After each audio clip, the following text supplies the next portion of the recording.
Okay, we are here. Today is the 12th of November, 2017. We're in Blue Mountain Temple in Rosemead, California, to continue discussing the 6th Patriarch Sutra. So getting so close to Black Friday, so I can't wait. But until then, sắp tới lúc mà cuối năm mà sắp đi mua đồ rẻ tiền dễ sợ lắm. You translate into Chinese for her? Very good. But she understands. Okay.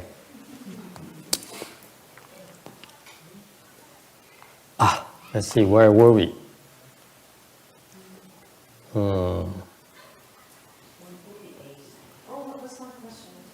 Huh? Is there a question? Có ai thắc mắc không? From the last Sunday, there's a question.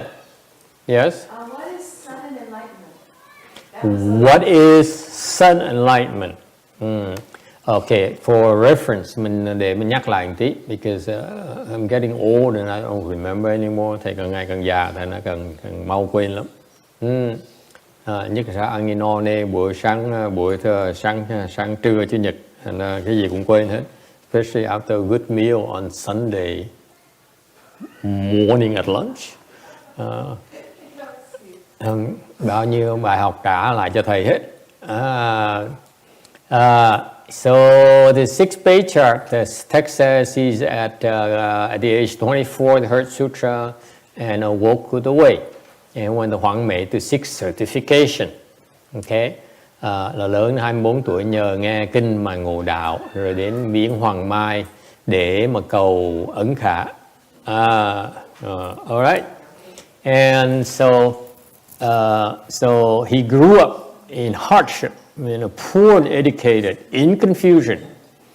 Cái tình trạng rất là khó khăn cho Lục Tổ là ngài sinh trưởng trong cái môi trường rất là nghèo khó và không có học thức, phải đi làm việc để mà nuôi, để mà nhà không có tiền để đi học.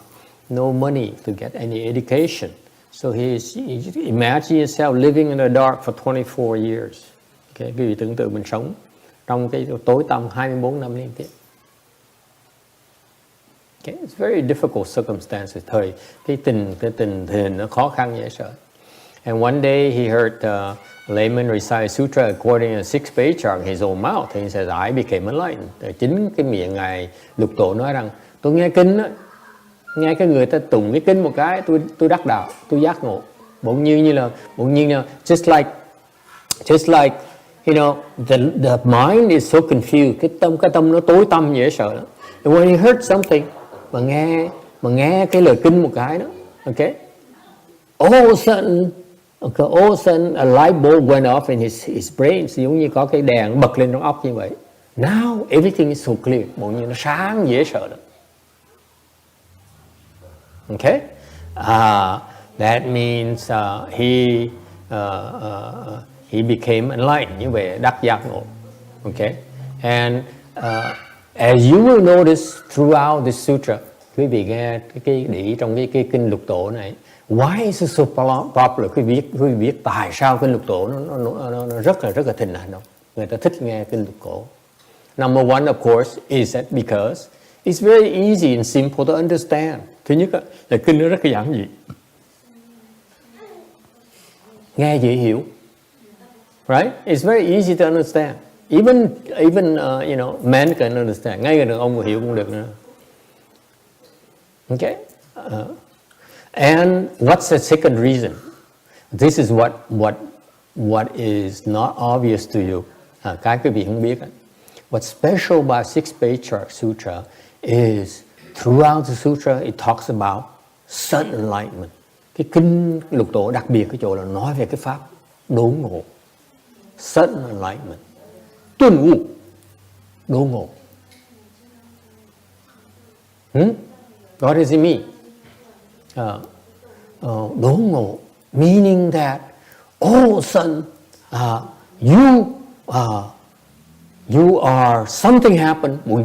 Bỗng nhiên cái chuyện như just like typical of the 6th Patriarch's life, giống như là đích thị cuộc đời Ngài lục tổ như vậy đó. 24 năm trời cái đời nó tối tăm, óc tối tăm không biết đường nào mù mò. For 24 years, first 24 years of his life, he's so confused. The mind is in the dark. Doesn't know which way to turn. Mò hoài không tìm ra đường. He could not find a way. He could not find, he had no idea what to do with his life. Okay, không biết làm gì hết á. Mù mịt dễ sợ lắm. Okay, and all of a sudden, boom, the light went on, and everything becomes so clear. Bỗng nhiên bật cái đèn một cái thì bỗng nhiên thấy sáng nó bật lên. That is called sudden enlightenment. All of a sudden, in the dark, and all of a sudden something triggered and everything becomes clear. Mình đang tối tăm, bỗng nhiên bật cái đèn một cái, tức tốc, in one instant, one split second, your head clears up. Óc quý vị nó sáng ra. That's called sudden enlightenment. You become that's attain sudden enlightenment. Yes, sir.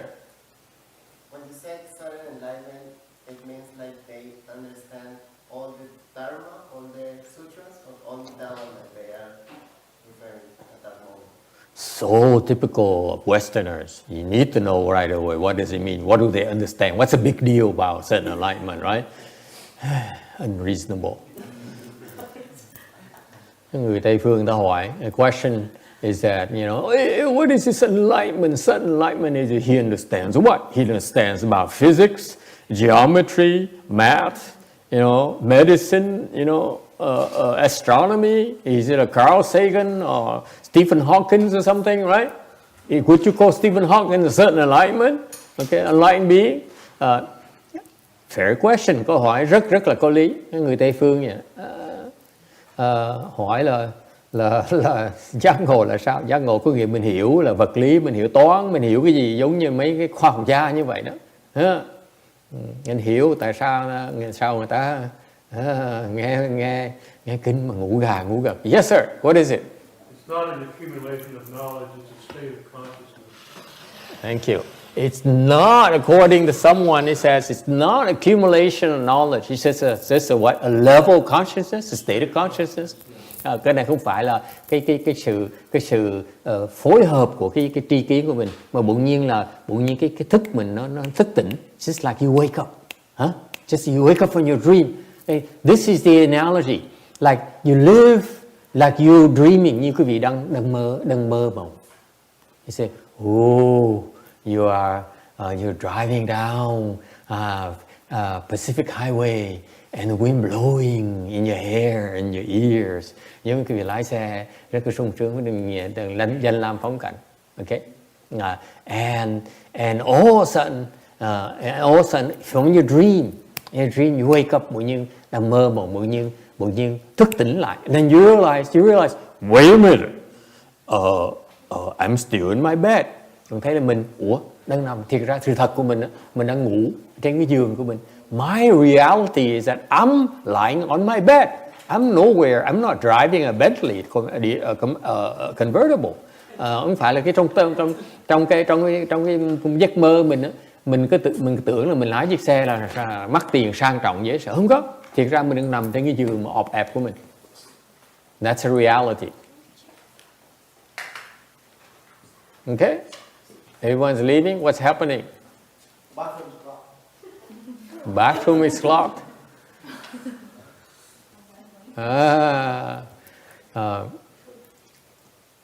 Thì the women do that a lot in this temple. And so what is a certain enlightenment? What do you awaken to? What is you understand? Thấy được cái gì? It's a fair question. Thấy được cái gì? What are they awaken to? Thức tỉnh được về cái chuyện gì? Right. What do you awaken to? Có ai biết thức được cái gì? Biết được cái gì không? Cô Quảng Ngân biết không? Let's ask Master Shinhwa disciple. Hỏi đệ tử Ngài Tiến Hóa thì họ có biết không? Hả? Do you understand? He said, you see the suffering, thấy được cái khổ. Who else?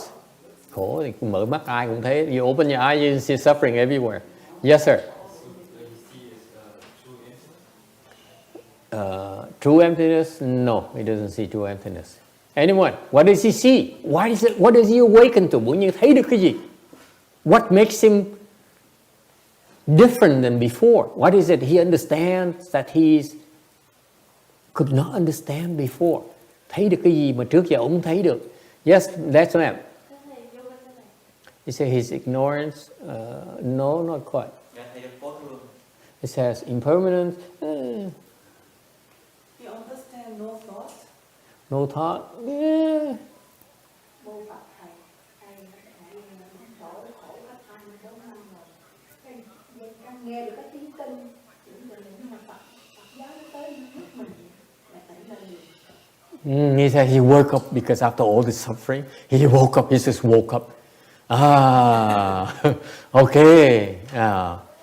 He woke up to the fact that thấy được cái gì? Yes, ma'am. He says the Buddha nature. No, he couldn't see the Buddha nature. Hồi nay chưa thấy được cái Phật tánh của mình. Cô Quang Ngân nghĩ được chưa? Bên phía của cô học được cái pháp gì đây? What did he awake to? Yes, sir. Small enlightenment. I said it here in the slide 157. It's small enlightenment. What is it awakened to? Thấy được cái gì?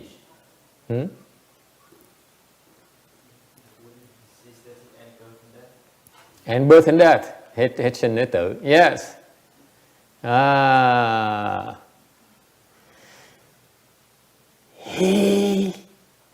You remember for 24 years? What happened to him for 24 years? 24 năm rồi, what happens?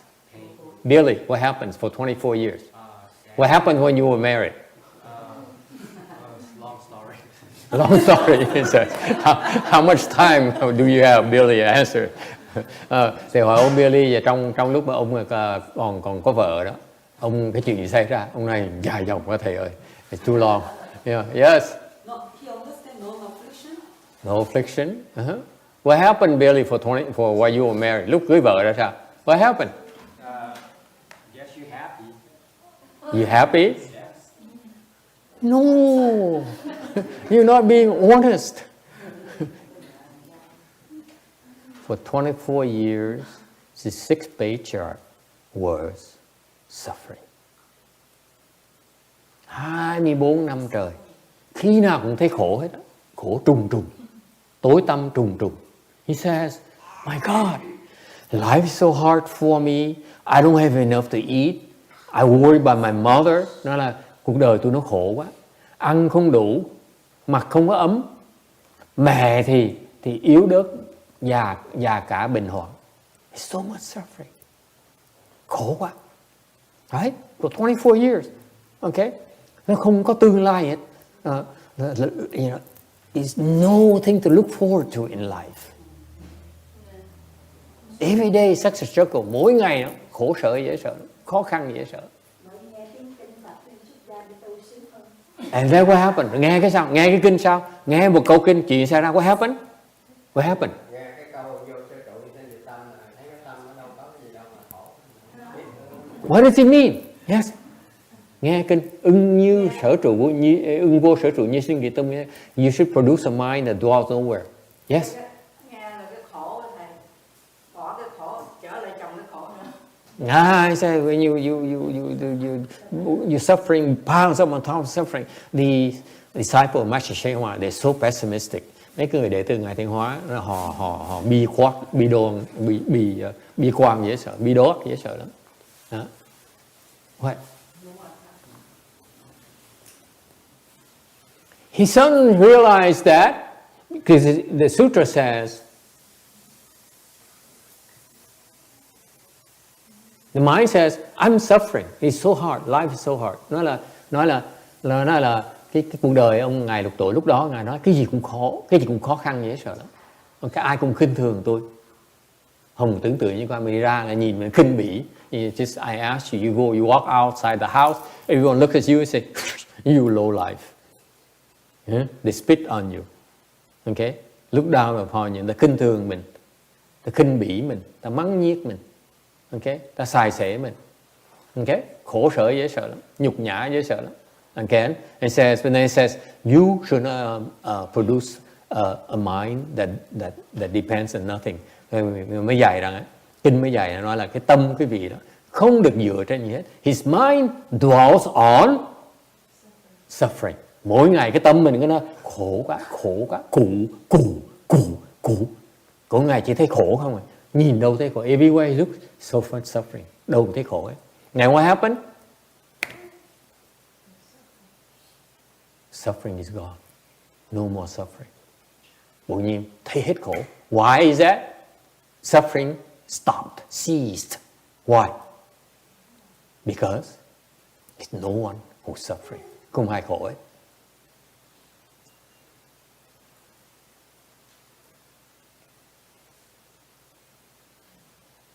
Do you understand? Nghe có hiểu không mọi người? Giờ thầy giảng cho mọi người nghe này. Let me explain to you. Okay?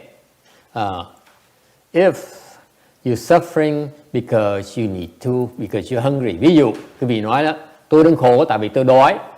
Yes? Anyone have that problem before? Ai có vấn đề đó chưa? Everyone, right? Everyone. Ai cũng đói và khổ. Yes or no? Yes. See, even the young girl says, yes, when I'm hungry, I don't like it. It's too much suffering. Okay? When you thirst, so what do you need to do to resolve it? You eat, right? Eat phở. Burgers. Thì mình giải quyết bằng cách nào? Bằng cách mình ăn. Đúng không? Right? That's what you do. Is that right? Kimchi, you eat kimchi, you eat, phở, you eat In-N-Out Burger, cái vị ăn kimchi này, ăn phở này, ăn hamburger này, đúng không? To relieve your hunger. Okay? And what happens when you're thirsty? Lúc mà khát thì sao? You drink, right? Coca-Cola. If you ask diễn cờ, it's Coca-Cola. Lúc mà khát thì Hiền Khả thì uống Coca-Cola. Yes? All right? And when you are not sleepy, we better not be sleepy right now. Có người nói mà con buồn ngủ, lúc nào nó phải lúc mà buồn ngủ được, giỡn hoài. Okay. If you're cold, what you need to do? Lạnh thì làm gì? Mặc đồ ấm. You wear something, right? So it's endless, right? You have so many suffering. Quý vị có nhiều khổ quá. Muốn giải quyết nó phải làm hết cái chuyện này thì dừng khác, right? You see that? You have to do. Bây giờ mình khổ nó trùng chỗ nào thấy khổ không? Thì muốn giải quyết nó phải giải quyết cái ăn này. So in order to release suffering, what do you? I need to eat, right? Cái tâm mình gửi lên. I'm hungry, I need to eat. I'm thirsty, I need to drink. Tôi đang đói, tôi phải ăn. Tôi đang khát, tôi phải uống. I'm sleepy, therefore tôi mệt, tôi phải ngủ. I'm tired, I need to sleep. Right? I'm bored, I need to go see a movie. Mình đang nhàm, mình muốn đi coi cine. You see, you have so many things you need to do to fix, right? Mình làm đủ thứ chuyện để mà giải quyết cái khổ nó tới khổ khác. Right? And what happens when the patriarch says, whoop, 6th Patriarch says, whoop, no more suffering. Ngài lục tụ nguyên nhân đó. Nghe cái kinh nguyên nhân hết khổ, nghe lập nghĩa là sao? What happens? All the suffering stops simultaneously. Tất cả những cái khổ này, cái đói, cái khát, cái lạnh, cái nhục nhã, cái đau khổ trong tâm mình nó biến mất ngay cùng một lúc. All the same time. That's called sudden enlightenment. Gọi là suddenly everything stops, all the suffering stops at the same time. Tất cả cái khổ nó hết cùng một lúc. Dễ sợ không? Isn't that wonderful? Only in Buddhism can you have that. Phật giáo mình không có cái đó thôi. Outside of Buddhism, not possible. Ngoài Phật giáo không có đâu. Not possible. Okay? Is it clear?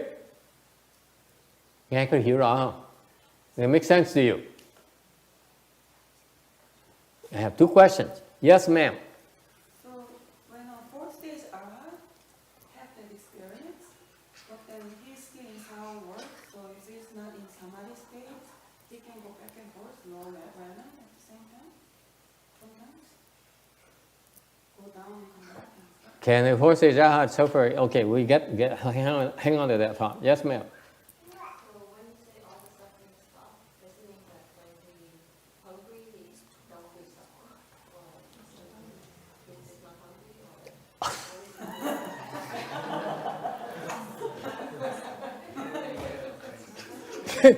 This girl is never satisfied. Know what I tell her? Cái cô này có cái bệnh cô là thầy giảng bao nhiêu là cũng không bao giờ vừa lòng hết đó. Muốn giảng, muốn nghe một cái, muốn nghe tiếp, nghe thêm nữa. She keeps on digging and digging and digging. Giống như đào giếng vậy. It's just like she's digging a well. You go deeper and deeper and deeper. Yes. it's liberated. It's liberated. No more suffering. No more suffering. Nghĩa là sao? What does it mean? What does it mean? It's not bound to anything. No. It means that he's hungry, he's no longer suffering. He's thirsty, he's no longer suffering. He's out of love, he's no longer suffering. He's despised, he's no longer suffering. He doesn't have a car, he's no longer suffering. He has no money, he's no longer suffering. He's illiterate, he's no longer suffering. All at the same time, cùng một lúc luôn. Người ta, mình đang đói, mình không khổ nữa. Mình đang khát, mình không khổ nữa. Người ta khinh bỉ, mình không khổ nữa. Người ta chửi mắng, mình không khổ nữa. Người ta đánh mình không khổ nữa. Mình nghèo khó, mình không khổ. Ngay cùng một lúc, all these things stop at the same time.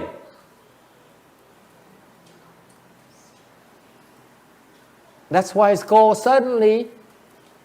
It's called suddenly. All suffering stopped.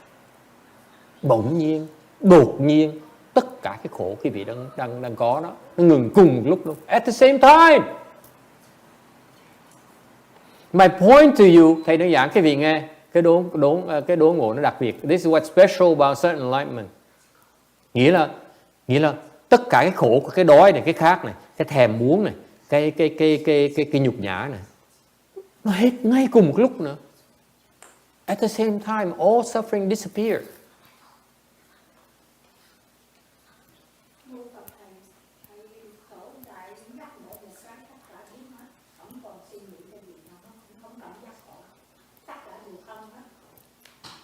Exactly. Ý chóc vậy. Bây giờ thông minh vậy sợ. Surgery did something to her.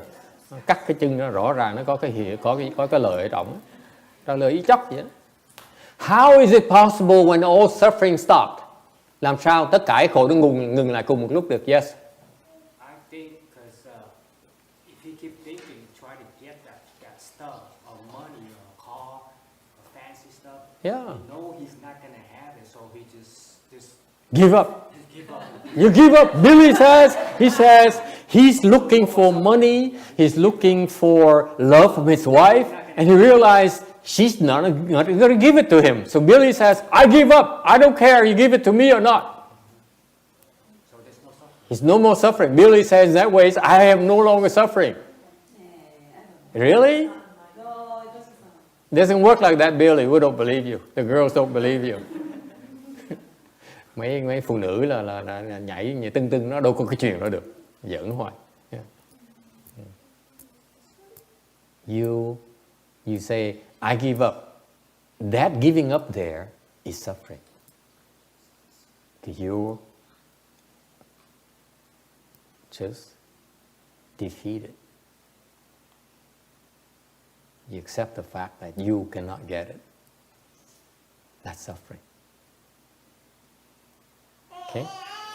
Nếu như mà quý vị mà nói là tôi bỏ cuộc, thì quý vị cái mà tôi có không được là tôi chấp nhận tôi có không được là cái sự khổ ngay ở đó luôn. Mình bị thua cuộc, mình không đủ sức. I'm not good enough for my wife. Okay? Vợ nó bỏ mình. Yes. So you can't just cut the desire because you recognize that the desire is on its own. That's right. That's right. So how is it possible? I'm going towards that. People ask me a very good question. Cái này không ai giảng một cách tường tận cho quý vị nghe. Tại vì cái người Á Châu người ta không dám hỏi. Because you know why? Because the Asians don't dare ask this type of questions. They say, you know, you ask a question that the master cannot answer, you are being impertinent. Hỏi câu hỏi mà thầy trả lời không được là quý vị hỗn với thầy. It's not because I'm incompetent, không phải thầy dốt, mà tại vì quý vị hỗn. If I cannot answer your question, it's not my fault. It's your fault because you're insolent. That's how the Asians think. Cái người Á Châu mình suy nghĩ như vậy đó. Okay? Đúng không? Đúng không phải cô Con Ngân? Cô mà hỏi câu hỏi mà thầy trả lời không được là lỗi của cô, không phải lỗi của thầy. Tại cô hỗn. But the Westerners don't think like that. Mấy cái người Tây phương họ không nghĩ như vậy. They love it when the pastor cannot answer. Hỏi thầy trả lời đừng ngồi nó rung đùi. Khoái dễ sợ, khoái chí dễ sợ.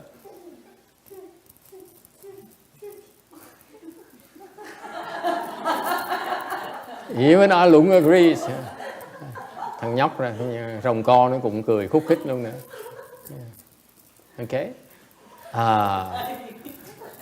So what does it mean?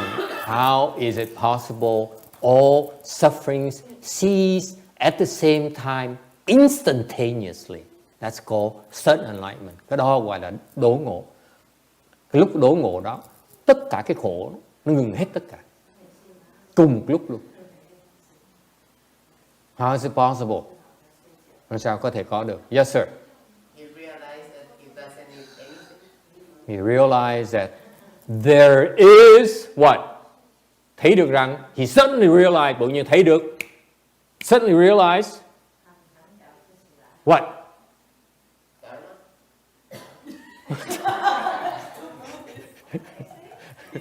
Good try. Yes. Emptiness. Excellent. There is no one who is suffering.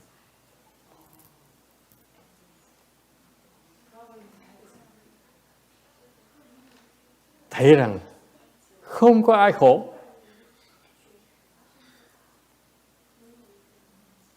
Now, wonderful. He says, who's suffering? Nguyên nhiên hỏi, ai khổ đâu? Đâu có ai khổ đâu. No one is suffering. And with that, if there's no one suffering, không ai khổ. Is there suffering from hunger? Nếu không ai khổ thì đói có khổ nữa không? No! You're hungry, but you're not suffering. Đói nhưng đừng không khổ. Yes! Alung, agree? Look. I said, well, I like this. This is like so cool. Such a cool thing. Okay?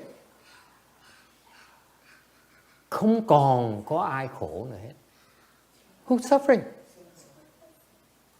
Who's suffering for hunger? Ai người đang khổ vì đói? Ai người đang khổ vì khát? Who's suffering because of thirst? Who's suffering because your wife yells at you? Ai là người đang khổ mà vì vợ nhéo tai? Huh? No one. There's no one. So he realized the emptiness of the self. There's no one who's suffering. Cái đố ngộ là bỗng nhiên sực tỉnh nói là không có ai mà đang khổ hết. For 24 years, he says, it's so hard, life is so hard. 24 năm trời, cứ ngồi tự than nói là life is so hard. Okay, my husband is not fair to me. Chồng nó bỏ bê tôi. Okay, I have to take care of my children. Tôi phải lo cho gia đình tôi. Okay, I'm the pillar of the family. Tôi là cái rường cột của cái gia đình. Tôi mà, you know, okay, I'm sleepy. Tôi đang buồn ngủ. But I can't. But you know, this is so much suffering. Đang khổ dễ sợ. And then you realize, wait a minute. There's no one suffering at all. Bỗng nhiên thức tỉnh nói, đâu có ai đâu mà khổ. There's no ego. There's no one who's suffering. Không ai khổ hết. Therefore, all the sufferings ceased instantaneously together. Tất cả cái khổ nó biến mất ngay cùng một lúc, lập tức. So, that's why it's called small enlightenment, gọi là cái tiểu giác ngộ, because he realized there's no one who's suffering the last 24 years. Được tổ mới thấy là 24 năm qua không có ai khổ hết. Cái khổ nó chỉ có tại vì nó có cái bản ngã để nó đè lên, nó hành thôi. Is it clear? Oh, in Vietnamese, not English. Nghe có hiểu không? Okay. The reason there is suffering because the suffering has an ego that it leans on and say, hey, you suffering. You're supposed to suffer from hunger. You're supposed to suffer from thirst. You're supposed to suffer from lack of respect. Okay? When there's no ego, where does suffering go? Nowhere. Khi mà không còn bản ngã này, cái khổ nó đi tới đâu bây giờ? Đâu chỗ nào mà đi nữa đâu? Sẽ biến mất. Khổ nó biến mất. Therefore, suffering disappears. It can go nowhere. Does it help?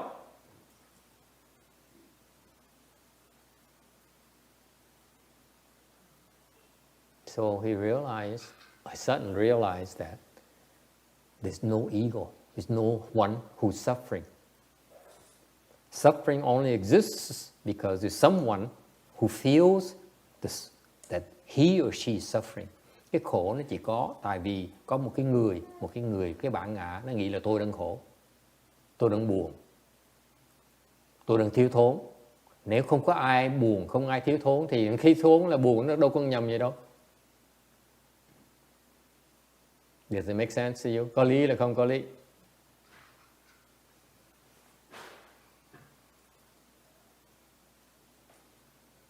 Chả như vì mình nghèo, tại mình có người đang nghĩ là tôi đang nghèo. Ok? Thì mình thấy mình khổ.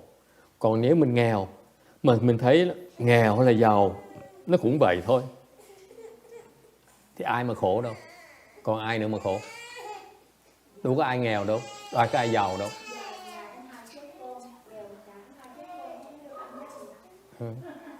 Cái nghèo nó không làm mình khổ, giàu không làm mình khổ luôn đó. Có không làm mình khổ, thiếu cũng không làm mình khổ. Tại vì không ai khổ. When you empty the self, whether you rich, you're not suffering because you're rich. When you're poor, you're not suffering because you're poor, because there's no one who's suffering at all, no matter what.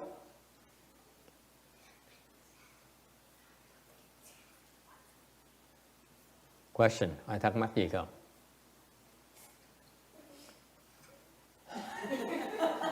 Oh no, here we go again. The two troublemakers. Yes, yes, ma'am. What I understand is, since I'm a receiver, and if somebody causes me to suffer, he or she is the giver. So if the giver doesn't exist, the receiver doesn't exist, therefore nothing. Mm-hmm. That's correct. Mm-hmm. If the ego is empty, whether you're the troublemaker or you are just a victim, it is no one suffering. Cái người mà cái khổ là tại vì có cái người nó cảm thấy khổ, hoặc cái người nó hành hạ mình. Hay hai bên đều không có người hành hạ, không có người khổ thì có gì đâu mà khổ. Yes.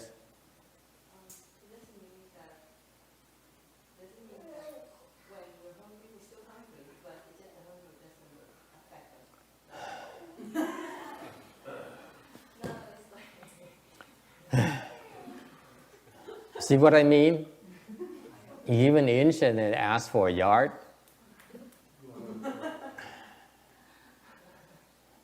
Yes, sir.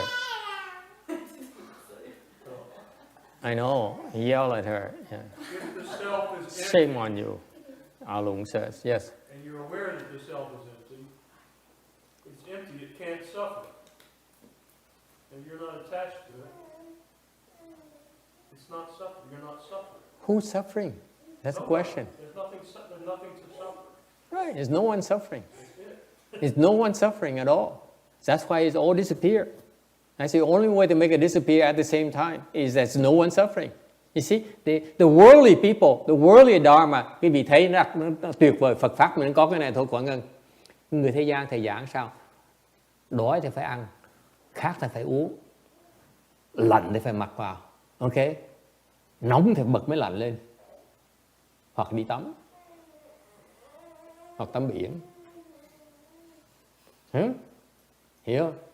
Mình muốn giải quyết cái khổ mình, người thế gian, pháp thế gian phải quyết từng cái. You see, the worldly dharma, when you have suffering, you need you resolve each type of suffering, right? Yeah. Thấy không? Hiểu không? Còn cái Phật pháp mình nói đó, thay vì quý vị mà dông dài như vậy á, quý vị không giải quyết được cái khổ hoặc toàn vẹn. Tại sao? Giải quyết cái đói này, ngày mai sẽ đói tiếp. Buddha realized that when he was very young. The Buddha says, if I eat, I temporarily resolve my problem only, my suffering only today. Okay? In 5-6 hours, I will be hungry again. Right, Alan? See? So that's the solution is temporary. Những cái pháp thế gian họ giải quyết cái gì một cách tạm bợ thôi. Còn cái Phật pháp mình á, nếu mình thấy được cái nguồn gốc của khổ là cái bản ngã, mình diệt cái bản ngã đi, thì còn gì đâu mà khổ nữa đâu. Bất cứ chuyện xảy ra đâu có gì mà khổ nữa đâu. You see? Whereas in Buddhism, we realize that instead of working at the branch tips, that's the saying says, instead of solving by eating a hamburger, instead of drinking alcohol or inhaling, that's only temporary by nature. The permanent solution is get rid of the recipient of the suffering, the ego who feels the suffering and complains about it. Cái bản ngã nó thấy khổ và nó than phiền.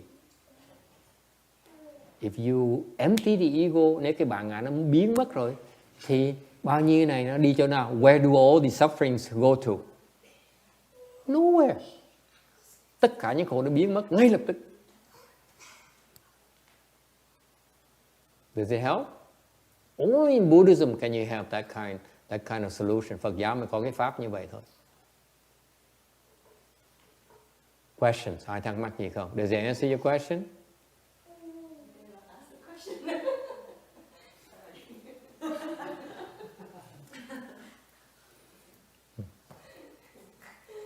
The question again, I answered it indirectly.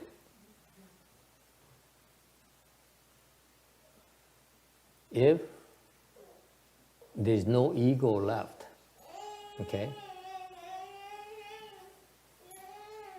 when you're hungry,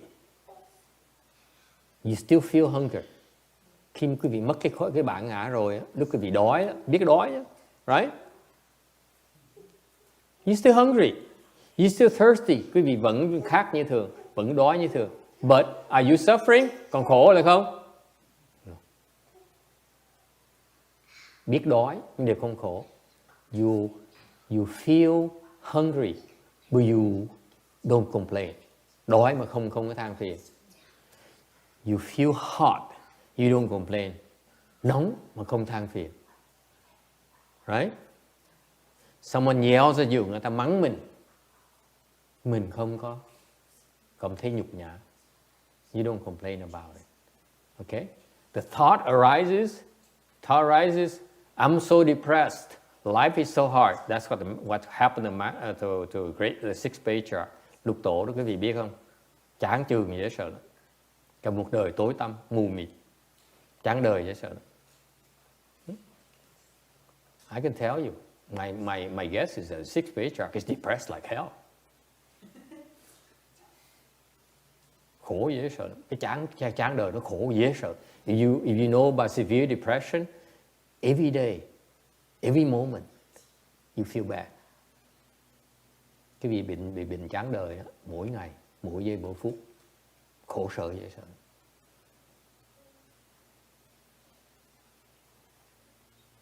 Okay? Yes. If we don't suffer, then how can we avoid not causing a bad karma?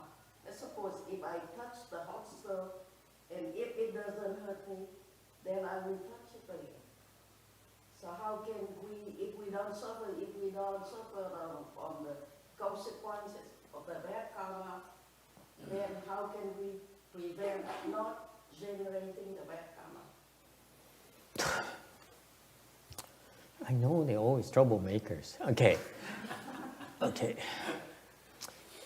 You know, so I will forgive you this time. Okay. Cái người này người mới tới, thành mình phải kiên nhẫn với người mới tới. Okay. You need to know the rules in Blue Mountain Temple. Unviolatable rule. One hard question per session. Tôi bắt đầu, thầy bắt đầu, I'm fed up, thầy cái nào, enough is enough, đủ rồi, okay, today is enough, okay. Hỏi mà hóc búa quá là hỏi một ngày được một bữa thôi, and we put you on the blacklist. Và những cái người mà hỏi khóc búa đó, tôi nhớ mặt hết. I remember your name and your faces. Yes. Is it one per day per person?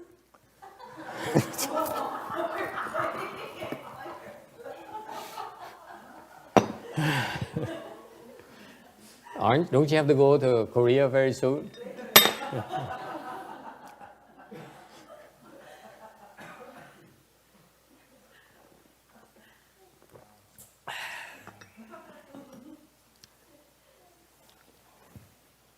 So what's the question again? Is it one person per day per person, or one person per day I'm not going to answer that. per adult? You will find out. If you cross the line, you will find out. You'll be punished. There's something in Asia, you know, text you Western you don't know. In Asia, something called what is it? 3 generations. What do you say? You kill 3 generations. Hả? Cái gì? Tru di tam tộc. Remember this Vietnamese expression, tru di tam tộc. What does it mean? Tru di tam tộc. Meaning that you take 3 generations and cut their heads off. You, your parents, and your children. They all get cut off. You know, we all execute, and we shake our thighs. Serves you right.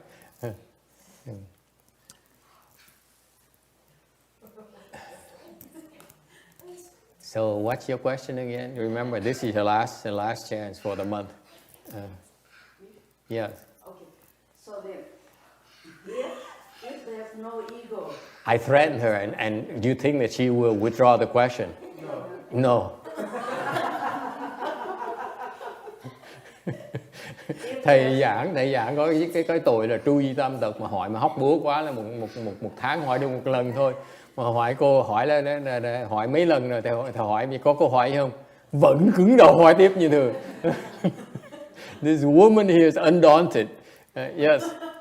so if we don't have the ego, if we don't suffer, then therefore we don't receive the consequence of our bad karma. Because if I do something bad, it bounces back. I will suffer. But if I don't suffer, then Be careful, how can I Tex. prevent It's a from trick not question. doing the bad things? Be careful. You dismiss it, she'll laugh at you.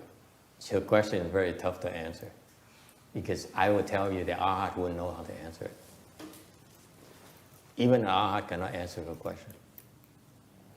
If she asks this to the Arhats, they're going to stumble like crazy. You know, I don't know is the answer. Okay? They will have make up something that's not true. It's a very tough question. It's a nasty question you ask me. You know, it deserved 3 generations be cut off. Cái loại câu hỏi này á, là tru di tam tộc thiệt sự đó. Okay. Seriously. You Westerners think it's a funny thing? No, it's a joke? No, it's a real thing in Asia. If you commit a serious offense, we kill 3 generations. We execute 3 generations. Cái người Á Châu mình lộn xộn là tru di tam tộc đó nha. Okay. She's not impressed.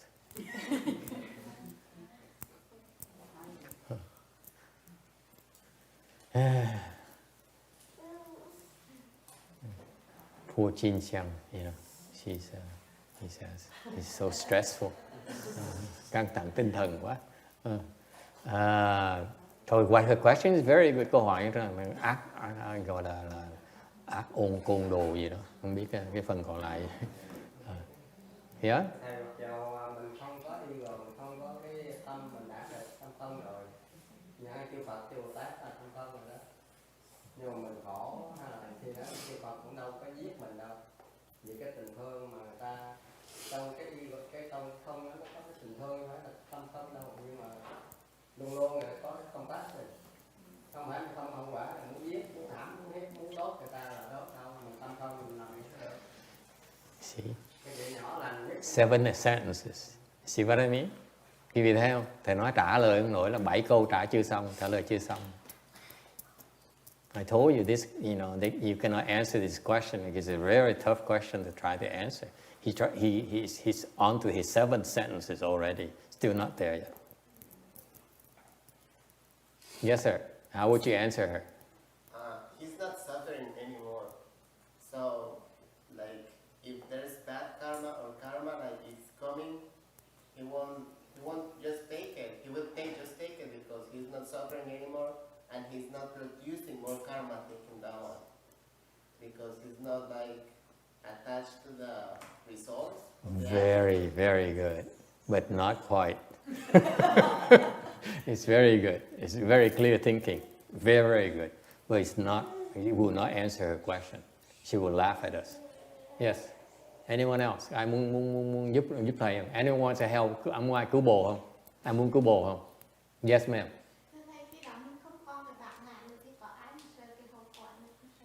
He says, if you have no ego, who is afraid of the consequences? Here's what happened. What she's talking about, and it's it's a reasonable question. Câu hỏi rất là có lý. Let's say I put my hands in the flame. Cái tay mình để vào cái lửa đó. Okay? It hurts, right? But if I have no suffering, what prevents me from hurting myself again in the future? Right? That's her very concerned. Nói là bây giờ mình để cái tay vào lửa nó đốt nóng, đau đớn. Mà nếu mình không còn khổ nữa thì trong tương lai mình tự làm tiếp hả? Mình để tay rồi luôn lại. So you keep on hurting yourself? No, of course not. Đương nhiên là không rồi. Why not? Tại sao không? He still knows he hurt. Because you still have feeling. Yeah, because there's a still pain, but you don't connect it with the suffering. You don't. Excellent. Excellent. See, the Koreans figure it out. Cái người Đà Hàn ta hiểu ngay lập tức. She's confused about pain and suffering. It's two different things. Hai cái nó khác nhau. Cái đau đớn với cái khổ là hai cái nó hoàn toàn khác nhau. Yes, there's pain. Đau chứ. Ouch. Right? Đánh nó phải đau chứ. Right? You break an arm, of course it hurts. Đương nhiên là bẻ cái tay bị đau. Right? But do you suffer? Có ai khổ được không?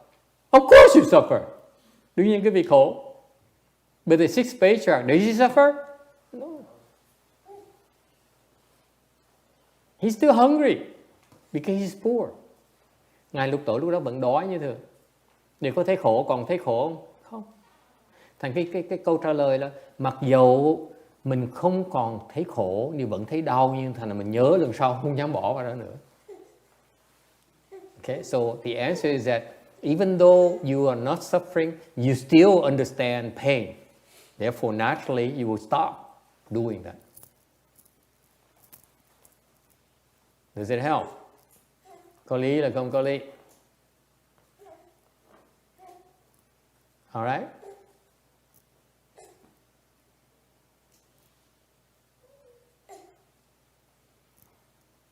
Any other questions? Ai thắc mắc gì khác nữa không? Okay, so that's called sudden enlightenment because all of a sudden, if you empty the self, all these pain and bad experiences have nowhere to go. Therefore, they all cannot create suffering for you anymore. Thành quý vị thấy mình vẫn còn đói, vẫn còn khát, vẫn còn nóng, vẫn còn lạnh như thường, nhưng đều không có ai mà khổ vì cái đó hết nữa. Không có người mà hết lạnh, hết nóng. Doesn't mean You stop feeling cold, you stop feeling hungry. You still feel hungry, but it's no one suffering anymore. That's the only difference. Cái khác biệt chỉ chừng đó thôi. That's only in Buddhism can you have that. That is called wisdom. Nó mới gọi là trí huệ. In contrast, if the hunger, the mosquito bite bothers you, ngược lại, nếu như quý vị vì đói bụng, vì muỗi nó cắn. I heard someone complain today that mosquitoes eat us alive here at Blue Mountain Temple. Có người than với thầy hồi trưa, nói là thầy không biết á, muỗi nó cắn cái con khùng luôn á. Okay, you can tell this person here is not enlightened yet. Cái người này mà than phiền như vậy chắc chắn là chưa giác ngộ rồi. Not yet.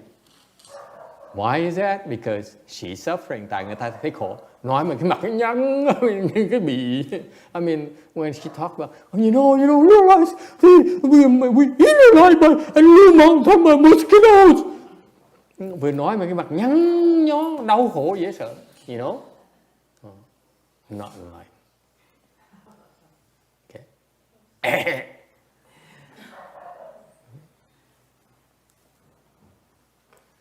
Any questions? Ai thắc mắc hay không? Yes, ma'am. But then the person in fourth stage Arhat is not always in fourth stage Arhat.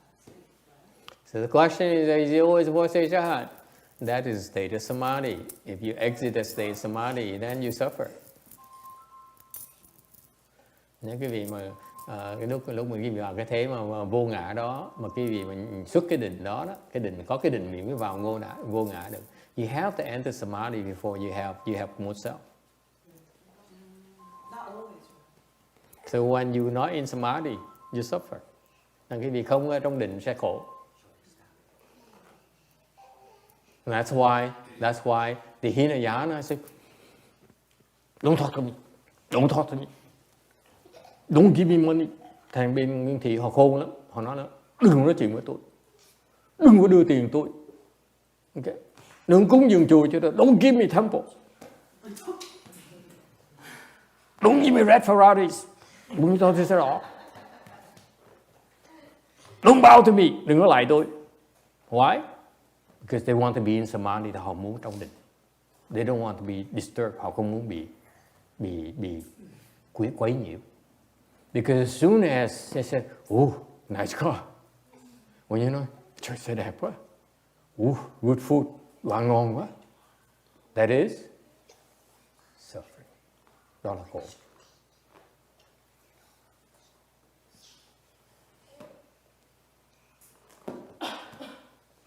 Is that clear? Ui, yeah. Mosquito bite. Ngứa quá. It itches.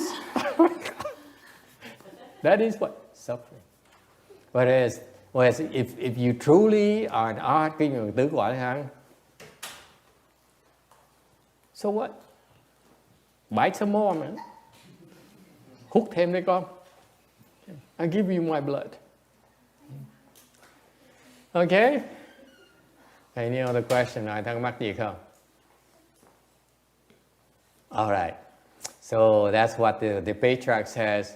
What kind of nonsense have I had the last 24 years? Anh Lục Tổ nghe cái kinh đó, ơi, đâu có ai khổ đâu. Đâu ai khổ đâu. There's no one suffering.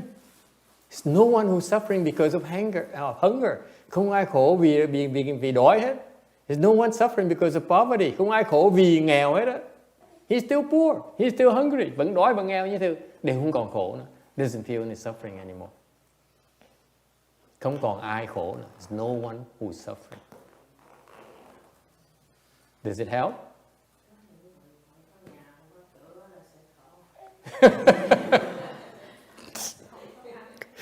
This lady here says, I don't care what you say, master, in all due respect. Nó nói là thầy nghe câu chuyện ngon thiệt á, nhưng đều không có nhà không có cửa chắc chắn sẽ khổ. She said, I don't, you sound so good, but I believe, I feel that if you have no house, nowhere to return to, it's suffering. Không có nhà, không có cửa sẽ là chắc chắn là khổ rồi.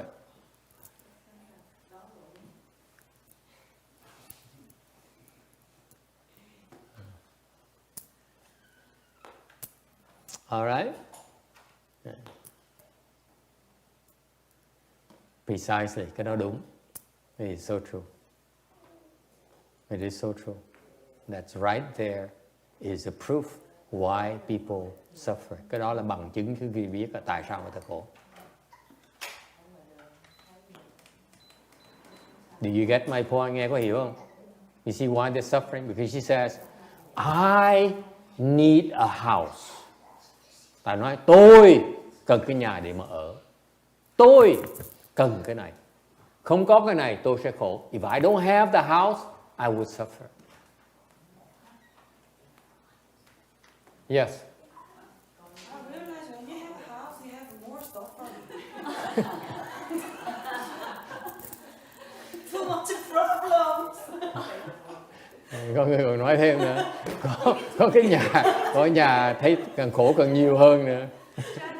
She says, she realized that, you know, once you have a house, the suffering increase manifold. Nhà tàu của nhà một cái mũi sao khổ nó nhiều hơn dễ sợ, nhiều hơn khiếp luôn.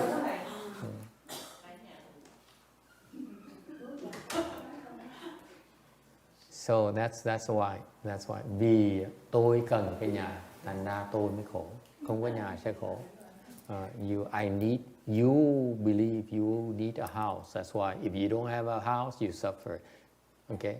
Mình nghĩ là mình cần cái nhà, thành ra khi mình không có cái nhà mình khổ. Mà khi mình có cái nhà này còn có nhiều cái khổ khác nó tới nữa. When you have the house, now you have to fix the roof. Phải sửa mái nhà này. Okay? You have to cut down the trees, phải chặt cây này. Okay? You have to pay for garbage collection. Phải trả tiền cho nó đổ rác này. Đó là khổ. That is suffering right there. Right? Plumbing. Thở nước nữa. Alright. Thuế tăng nữa. At the end of the year, you have to pay real estate taxes. Alright. So, sao cô? Thầy được học thầy. Tại sao người ta không có nhà, không có cửa, mà tại sao người ta có rất là nhiều nhà, nhiều cửa là tại sao? Tại vì cái phước nó khác nhau. Người ta muốn có của cải là có phước, không có của cải. Yeah. Bây giờ thầy, người ta có nhà có cửa, thì người ta ngạo mạn, người ta ăn xài nhiều quá, người ta làm cho nó hung dữ, một ngày nào người ta thì không có nhà có cửa, phải chịu thôi chứ. He said, what about people who are rich, who have some people, some are poor, some are rich? He said, because a different level of blessings. And when he says, then aren't you attached? I said, of course. What happens? The problem with being rich is that you are a slave to your riches. Cái vấn đề con Ngân có biết không? Để kể với con Ngân hiểu được cái chuyện này, thấy được cái chuyện này, cái bản cái cá nhân mình mà có của cải thì mình làm nô lệ cái của cải của mình, có đúng không? Tối ngày sợ mình mất của.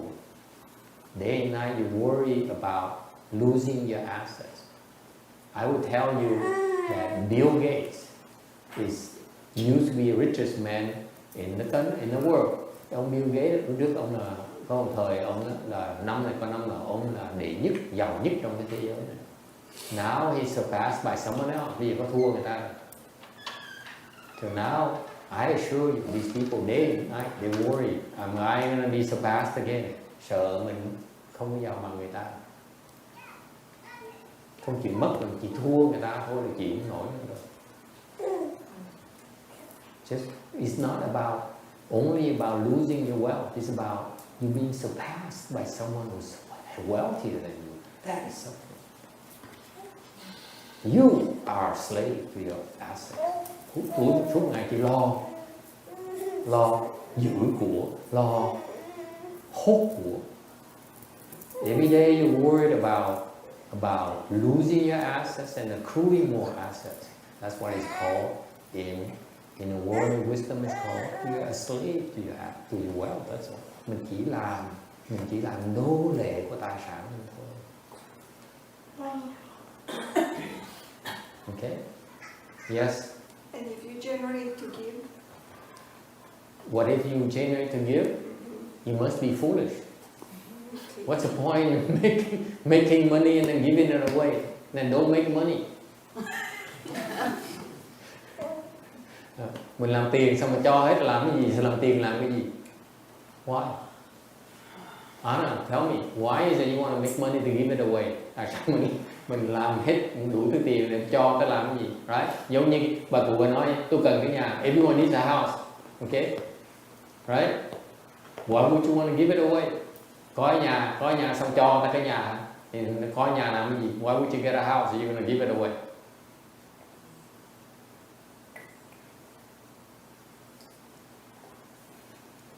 So what the question that she really wants to ask is, what do you do, right? What to do? Do I make money or do I make money? Cô hỏi là mình nên có nhà hay không có nhà? Should I have a house? Should I not have a house?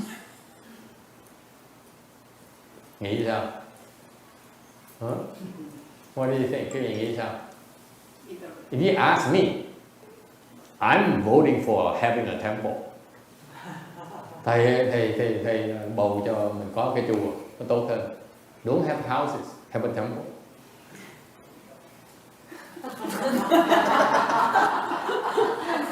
Oops. Okay, I let me take it back. Thầy xin lỗi, nói lộ cái đuôi chuột mình nè. Should you have a house? Should you make money or not? Nên làm tiền hay không làm tiền? Làm giàu không làm giàu? Không có ngân. Should we make money or not? Should we become rich or not? Yes. Cái gì đâu không thầy.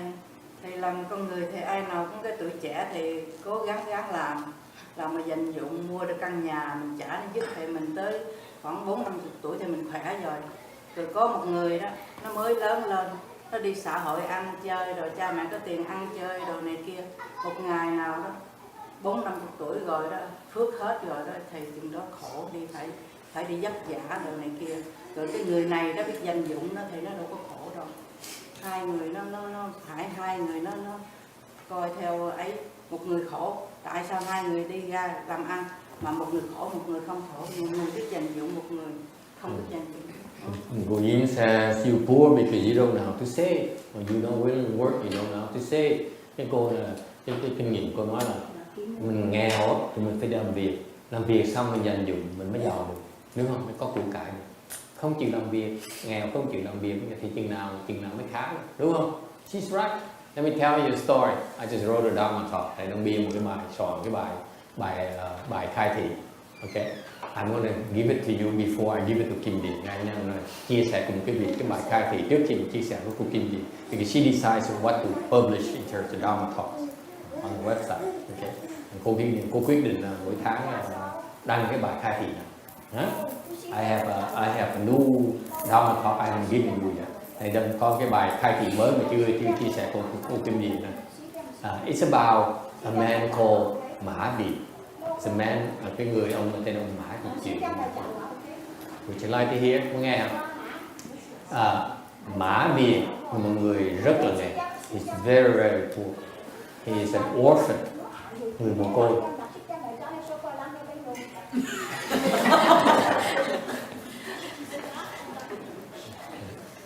He's an orphan, so he lived in poverty. Hồi đó nghèo khổ dễ sợ.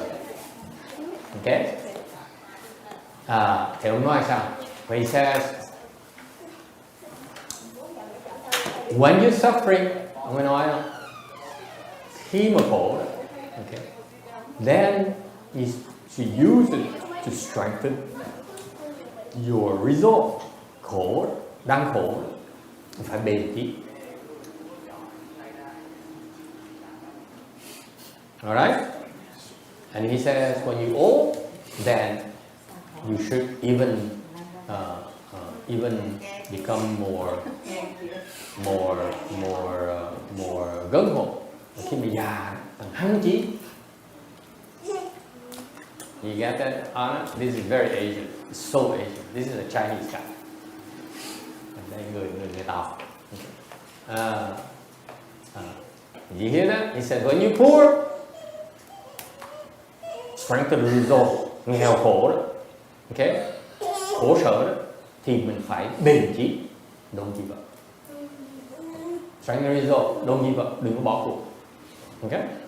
Mà khi già đó thì phải hành chi. When you old, okay, even strengthen your resolve even more. Okay, so far so good. So what did he do? Vì như vậy, that's why he worked his butt off. Làm việc cực khổ sợ như cô cũng đang nói. He plowed the field, cày ruộng. He took care of his animals, chăn trâu, nuôi bò. Okay, lo cho gà. He took care of his chickens, his ducks. Okay, and pretty soon he became very wealthy. Vì làm việc khó khăn như vậy, khổ sở như vậy, khó nhọc như vậy, giàu vậy. He became so rich, giàu không thể tưởng. He became so wealthy. Did he rest on his laurels? Giàu có nghĩa là tôi thành công, I'm so successful. You low lives. Quý vị những người nghèo khổ, người nghèo khổ, tội nghiệp. I feel for you. Thấy người nghèo khổ thế, nay quý vị thấy tội nghiệp. Okay. No, ông làm như vậy.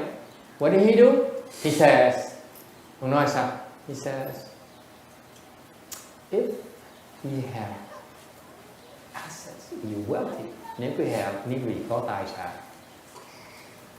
then you should use it to help the poor and destitute. Thì quý vị nên dùng cái tài sản để giúp người nghèo. Because như vậy mới là đáng quý. Then you're worthy man. If you only slave to it for your wealth, nếu quý vị mà chỉ làm nô lệ cho tài sản mình, okay, what's so great about it? Gì hay ho đó.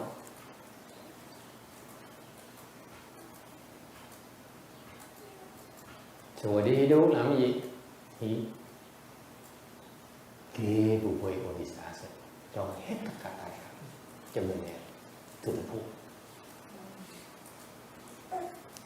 Know anyone like that? Quý vị nghe quen ai như vậy? Know anyone? Có ai biết người nào như vậy không? Bà cụ có biết quen ai như vậy? Chinese. The Chinese are crazy. Nó tao khùng. Yeah, he gave it all cho người nghèo, to the poor. And then what? Làm gì? Then he became an official. Đi làm quan. By then he's pretty old. Già. You spend your life, your entire life building a fortune, and usually get there only after you become very old. Thường người ta già, ta mới giàu nổi. Còn trẻ sao giàu nổi? Già, bây giờ đi làm quan. Làm quan làm gì? What did you want to become an official? He volunteered to go and fight in bandits. He fought,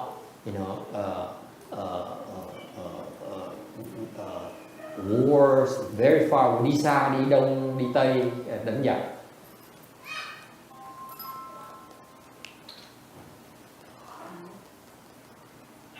Wow, tại sao như vậy? He said, tại vì sao? Ông ấy nói, dạ thì phải chết nơi biên cương. When you old, you should die in the frontier area. And when after you die, after you're dead, sau khi chết, okay, they simply wrap you up in the skin of a horse and then bury you. Khi mà chết rồi, lấy cái da ngựa bọc thay lại, chôn là xong. That's it. It's very Chinese. It's not the typical Westerner thinking. Người Tây phương nghĩ được như vậy, người Tàu cũng nghĩ được như vậy. Okay? And he says, if you old, and you die in a comfortable bed, mà chết trong cái giường nệm êm, surrounded by your children and grandchildren who cater your needs, xung quanh cái giường mình là con cháu mình nó đứng nó nâng từng cái chăm chú, nó chăm sóc cho mình. Okay. Would be foolish. Cái gì hay đó? Đó là cuộc đời Mã Việt. That is an example of Mã Việt. That's what I call a meaningful life. Đối với thầy cái đó cuộc đời có ý nghĩa.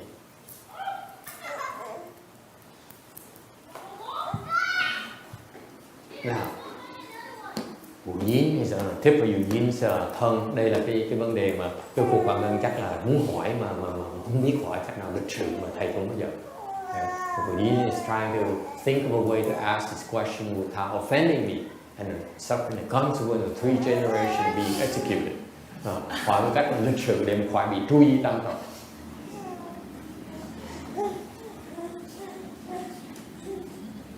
Khung như vậy, làm ra tiền vất hết rồi làm ra tiền làm, phải cô con không? Đúng không? Mình cực khổ cả đời, mình dành dụng cả đời, có của cải rồi làm gì? Dục của cải cho tụi nghèo. Làm cái gì? Không phải là khùng sao? Are you crazy? You work your butts off your entire life, you know, work hard, save pinch pennies to become wealthy, to become successful, and then you give it all away. Why? Tại sao như vậy? Isn't that foolish? Không phải như vậy khờ sao? Not to the Buddhists. Đối với Phật tử không qua đó là khờ. Because, vì sao? You never lose when you give. Khi mình cho không bao giờ thiệt thòi.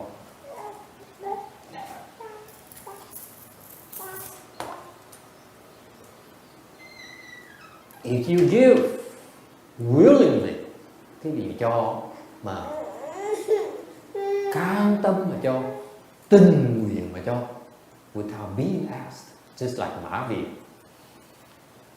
Cái gì? Tình nguyện mà cho, như cái ông Mã Việt này, không ai hỏi, không ai xin, mà tự nhiên cho. Okay? You give one, cho một, what are you getting back? 100, 1000, 10,000. Cho 1 đồng, cái phước mình nó trở lại thành 10 đồng, thành 100 đồng, thành 1000 đồng. Aren't you richer? Không phải cái vị giàu hơn không? Giàu hơn nhiều. That's a much better way to become rich. Without having to slave for your money. Đó là cách hay hơn để mình trở thành giàu hơn mà không cần làm nô lệ cho cái tiền của mình. In the future, you will become a king. Trong tương lai, cái vị giàu như vậy sẽ trở thành ông vua, thành hoàng đế. You become an emperor. You become a monk, sẽ thành ông sư. You become a patriarch, thành ông tổ. You become enlightened, sẽ thành giác ngộ.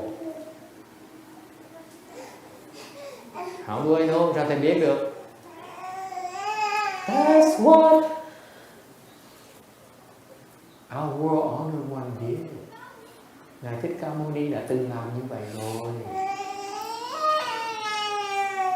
Đây này, this is my proof right here. Thích Ca Mâu Ni này, nghèo này, trở thành giàu trong, trở thành thái tử cho ngôi vàng. Shakyamuni Buddha was poor, he worked, he became rich, he gave away his wealth, he gave away his kingdom, cho cái ngôi vàng của mình luôn nữa. Gave away his life, cho cuộc đời mình luôn nữa. And then what? He became a Buddha.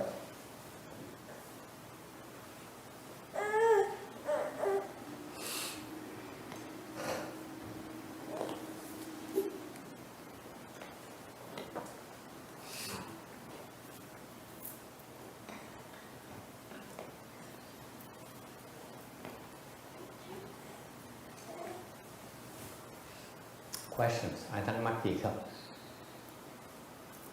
It takes a lot of blessings before you can become enlightened. Quý vị phải có phước dễ sợ, quý vị mới có thể giác ngộ. Why is that? Tại sao như vậy? You become enlightened because you no longer attached to material things. Cái vị đắc giác ngộ được tại vì cái vị không còn chấp trước những cái đồ vật chất nữa. You're not attached to your house. Không chấp trước cái nhà nữa. You're not attached to your car. Không còn chấp trước cái xe mình nữa. That's how you become enlightened. Như vậy cái vị mới giác ngộ được. Because there's an ego, it says, I own a car. Tôi, cái bản ngã tôi nó có chiếc xe, làm chủ của chiếc xe. Cái bản ngã tôi là chủ nhà. I own a house.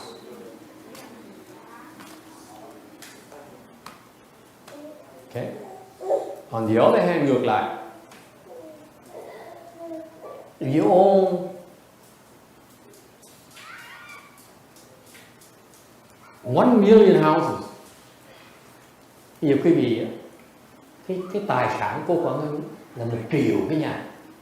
Nghe cô Quảng Ngân nghe cái này nghe chị nghe đứng lỗ tai nghe. Cô Ngân now you talking, cô Ngân nghe quá vậy sao? Nó sẽ ai ôm là 1 million houses, 1 triệu cái nhà, right? She has 1 million houses, thì cô không có 1 triệu cái nhà, okay? In Vietnam, bên Việt Nam có nhà này.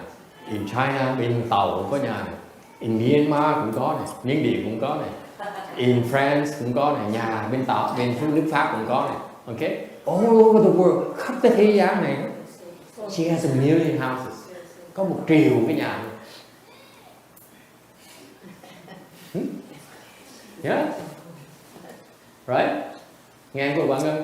Nghe. Thì nó đông nói cái chỉ. Yeah. Cô Dĩ, I love it. Please continue. Cô nói no, thích quá. Cái bà cụ kia thích có một cái nhà. This woman here only wants a house. Cô Dĩ has 1 million houses. Okay? Okay, gần khoái chi để sợ. Okay? Cái ngày xưa okay. Ngọc Lục nó than khổ. Okay, thì hỏi cô Quảng Ngân, in that case, I ask cô Dĩ, are you attached to your house in San Gabriel? Cô còn lo cái nhà cô có đang ở bây giờ hay là không? Còn? Không. Vẫn còn gần 1 triệu cái nhà khác. I say that I submit to her that if you lose a house, he loses the house she has in San Gabriel right now, where she's staying right now with her beloved son. It won't affect her at all. She has almost another 1 million other houses. They go to the next house. Mất cái nhà nó cháy. Okay, mình qua cái nhà khác mình ở. Mình giàu rồi mình thèm cho mướn nữa. She's so rich she doesn't care to collect rent anymore. Phải không cô Quảng Ngân? Không thèm cho mướn, tại cho mướn nhức đầu. When you rent a house, there's so many headaches. You have to fix it, and tenants, and they complain, and all the way. Hiểu ý thì nói gì không Quảng Ngân? Mình giàu cái đồ, cái nhà đó, không có cái nhà nào nó khiến mình chấp trước. You're so rich that you're not attached to any house. Agree? You get the point? Nghe có hiểu không? Mình quá nhiều nhà đi. Một cái nhà nó nhầm gì, mất cũng vậy, nó không mất, có cũng vậy thôi. You have so many houses. You're not attached to any house anymore. And that's what I mean by blessing. Cái đó gọi cái phước thôi quý vị. Cái phước của Đức Phật có cả triệu tỷ vô lượng vô biên cái nhà. Ta hỏi cái vị cúng một cái nhà sao Đức Phật mà động tâm được. I give you an analogy of the Buddha. He is so blessed. His blessing has umpteen, trillion, quadrillion, gazillions of houses. Okay? If you give him a house, you think he's going to be impressed by that? Tại vì cô Quảng biết không có 1 triệu cái nhà cho nên con không có bỏ được cái nhà kia thôi. And someone says, Guru Ji knows deep down in her heart, she only has 2 houses. Có người đem này về thực tế, đó là cô Quảng Ngân biết trong tâm của cô rõ ràng mình có được 2 cái nhà, một nhà cho mướn, một nhà mình ở. Mình cứ nói chuyện triệu của nhà sao đúng đó. It's not practical.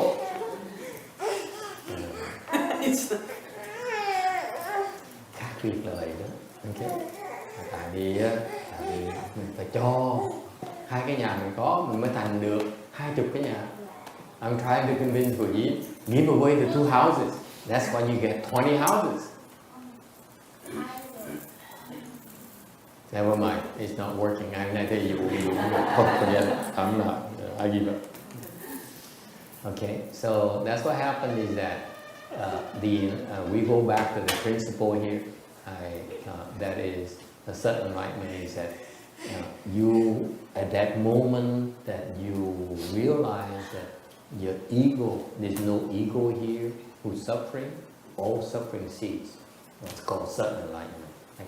Cái đốn ngộ này, quý vị bỗng nhiên thấy rằng cảm thấy rằng mình không còn cái bản ngã, biển ngã nó biến mất, thành tất cả khổ sở nó biến mất, không còn ai khổ.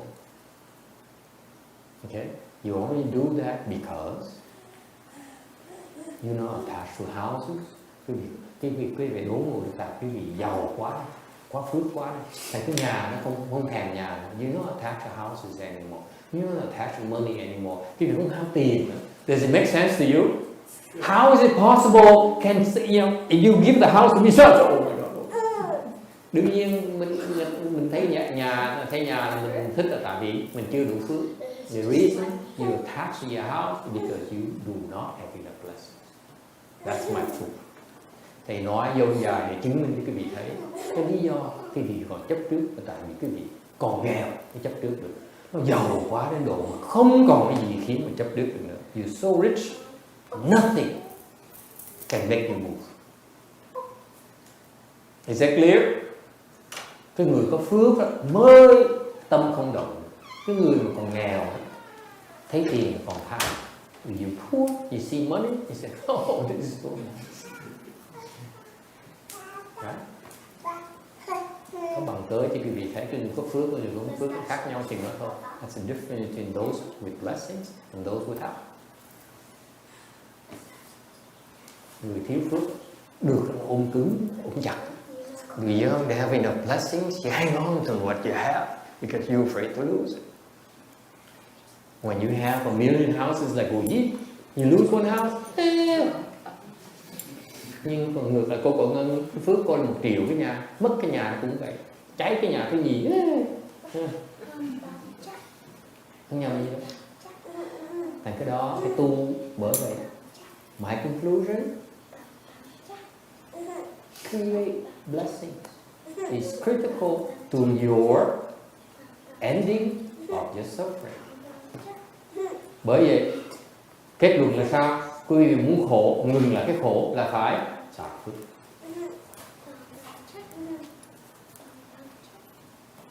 You work, you create blessing, làm việc, tạo phước thì sẽ hết khổ. That's how you end suffering. You feel you suffering, quý vị cảm thấy đang khổ thì phải làm việc, phải tu, tạo phước thì hết khổ.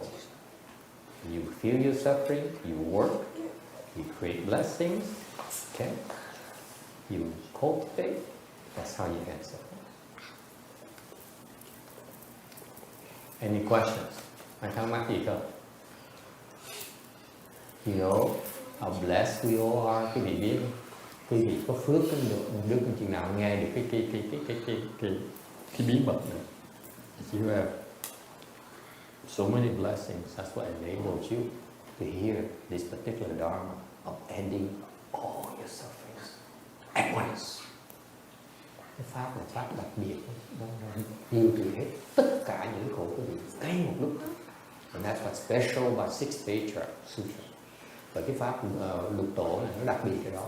Đến cái người ngay người Phật tử bên Phật giáo mình cũng rất là tôn trọng, tại vì the Buddhists revere the sutra because it's the sutra that explains about certain enlightenment, the instantaneous ceasing of all suffering. Cái đốn ngộ là cái pháp mà nó giúp quý vị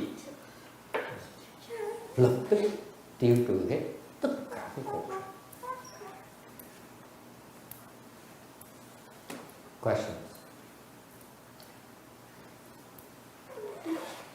And you know, people of the world don't know about it. Quý vị biết sự thật, những người thế gian ta đâu biết cái pháp này đâu, không biết. cái pháp mà khiến cái khổ quý vị nó ngừng ngay lập tức. Có Phật giáo mình mới có. I repeat again, only in Buddhism. Do you have, can you hear of a particular dharma that's proven to liberate you instantaneously? Alright, go to 158. Sau khi tấm 158. After, yes? After you become enlightened. Là bởi sau khi quý vị đắc giác ngộ. So my final answer to Anna, should I work and so forth? Absolutely. Work, because that's part of your responsibility. Like Mahavir, he works because he has to support himself. Yes? But the fact that you're working, you're creating money, okay, is only a reflection of your blessings. That's why the wise person uses those to create even more blessings. That's what happened to Mahavir. He has the blessings already. So even being poor, he's not overwhelmed by being poor because his blessings. Does it make sense? Thầy bởi vì trở lại câu chuyện ông Mã Viện đó, cái vị thấy ông Mã Viện người có phước dễ sợ, mặc dù nghèo khó dễ sợ mà không bị cái nghèo khó nó kềm chế mình. Đấy, thành đi làm việc để mà tạo, để mà tự để sinh nhai. Mà khi mà vì có phước quá thành ra làm ra được nhiều tiền. Because his level of blessings, he became rich. Because he has even more blessings than that. That's why he can give it away without, here, take the house, take my house, take my wife. I have many more. Còn giống như là cô Cận Ngân này, khi mà cô có 1 triệu cái nhà rồi, ok? Thì cô nói này cô muốn cái nhà, tôi cho cái nhà này. Cái bà cụ kia, ê bà cụ kia. Bà cụ kia, muốn nhà không? Cô cho cái nhà. Ok? Cô Diên stands by the street corner. Cô đang đứng ở góc đường. And the sign says, house is to give away. Để cái bảng. Tôi không có xin tiền đâu nha. Tôi đang cho cái nhà quý vị đó. I give away houses here. Thế gian này ít có người đó lắm nha thầy ơi. Tại nhiều nhà nó cho cái nhà nhầm gì, cho 2 cái nhà nhầm gì, 100 cái nhà nhầm gì, đúng không? I tell the Gujin, when you have a million houses, give away 100, give away 1,000. It's no big deal.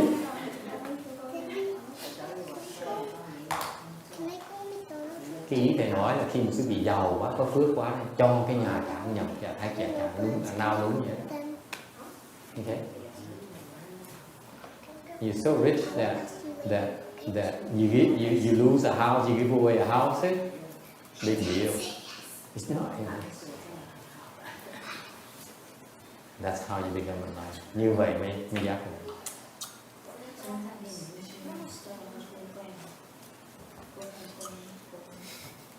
Bà cụ vẫn nói là một nhà vẫn chưa đủ. She said, my house is too small. No, she wants a bigger house. Muốn cái nhà rộng hơn tí hả? Rộng hơn tí. Xây cái lầu lên đi. That's it, build second story.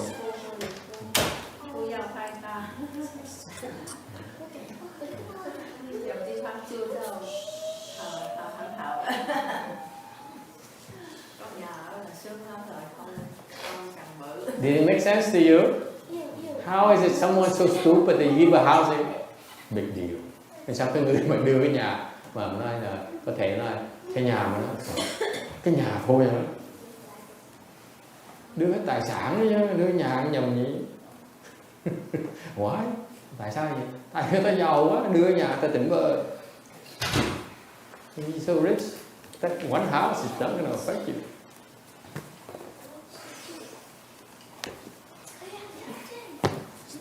Cái gì thấy sự khác biệt không? Cái người thế gian ta nhìn ta qua là bao nhiêu tiền, bao nhiêu của cải, có được hãnh diện dễ sợ. Còn cái người mà xuất thế, người ta nhìn của cải, những cái đó là cái chuyện tầm thường, không có gì phải nhìn, không phải coi là ghê gớm, cái gì là hay ở đó. như ông Mã Viện. Người Mã Viện không phải người Phi, không phải người tầm thường đâu. I assure you, just like Mã Viện. Okay, he's no ordinary man. For him not to be impressed by his wealth and give it away just like that, it's like we giving one house. Này giống cái ông Mã Viện, thầy kể chuyện cái ông Mã Viện đó, Quảng Ngân biết đó, là không khác gì là cô ấy, cô giàu cũng được, cô cho cái nhà Tỉnh Bơ, tại ông Mã Viện cũng cho tài sản ông Tỉnh Bơ, ông theo nhầm dễ sợ như vậy, giàu cũng độ như vậy.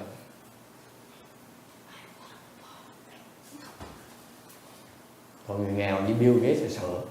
When Bill Gates said, oh my God, I want to be richer. Vì cái tôi muốn giàu hơn tí để tôi mới để nhất giàu nhất. I want to be richest man on earth. Are you kidding me? There are many people richer than him. He just doesn't know. They don't reveal themselves. That's all. Cái thế gian biết bao nhiêu người giàu không Bill Gates. Nó không thèm lộ ra thôi. Rồi làm cái gì? You buy that? Does it make sense to you, sir? If you're really rich, you're not attached to things. That's why these people who are enlightened have tremendous level of blessing. Nên quý vị thấy không? Những cái người thực sự người ta giàu có, ta không có màng đâu, không có ham tiền đâu, không ham của cải đâu. Thực sự ta giàu như vậy, nó độ như vậy. Thì bởi những cái người giác ngộ được đó, tại vì cái phước báo họ lớn quá đi, thành họ không màng cái gì hết á, không ham cái gì hết á. It's the only way that's possible. Cách duy nhất của có thể có được là người ta phước lớn quá đi. Agree? You're not there yet. Keep on creating blessing. Chưa tới giác ngộ thì lo tích trữ cái phước này. The more blessings, the happier you become. Càng phước càng nhiều, sẽ càng sung sướng.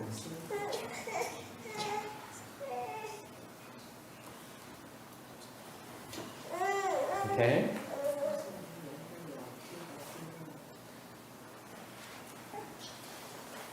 So the 6th Patriarch became enlightened. Ngài Lục Tổ biết là mình giác ngộ. When you reach 4th stage, you will know. Khi mà quý vị đắc tới tứ quả La, quý vị sẽ biết.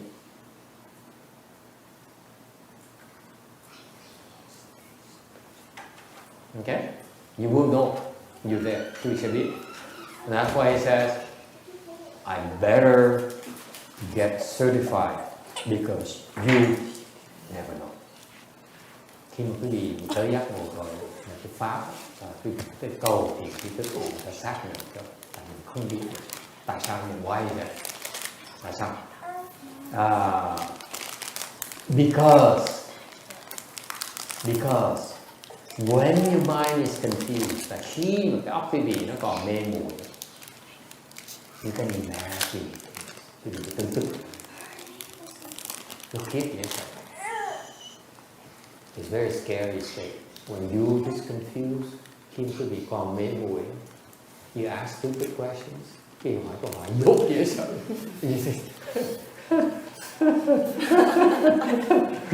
Hỏi câu hỏi dốt đặt luôn mà cứ ngồi rung đùi khoái chí. Thấy ông thầy giải môi hột ra. See the master, you're perspiring like crazy. It's because he feels sorry for you. Ông thầy chảy mồ hôi tại vì ông thầy thấy cái gì dốt quá, tội nghiệp quá này. You don't believe it? Tôi bị không có tin thầy phải không? Shame on you.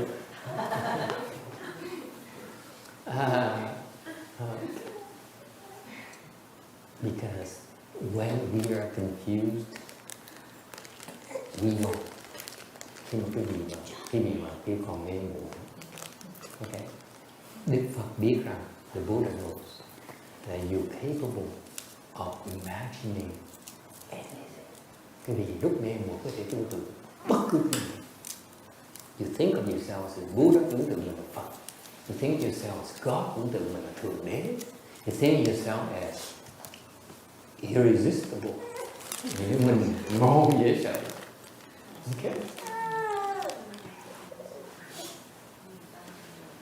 That's the nature of confusion. Cái đó là cái bản tính, cái vô minh của mình. You think you're so hot, nghĩ là mình ngon là như vậy.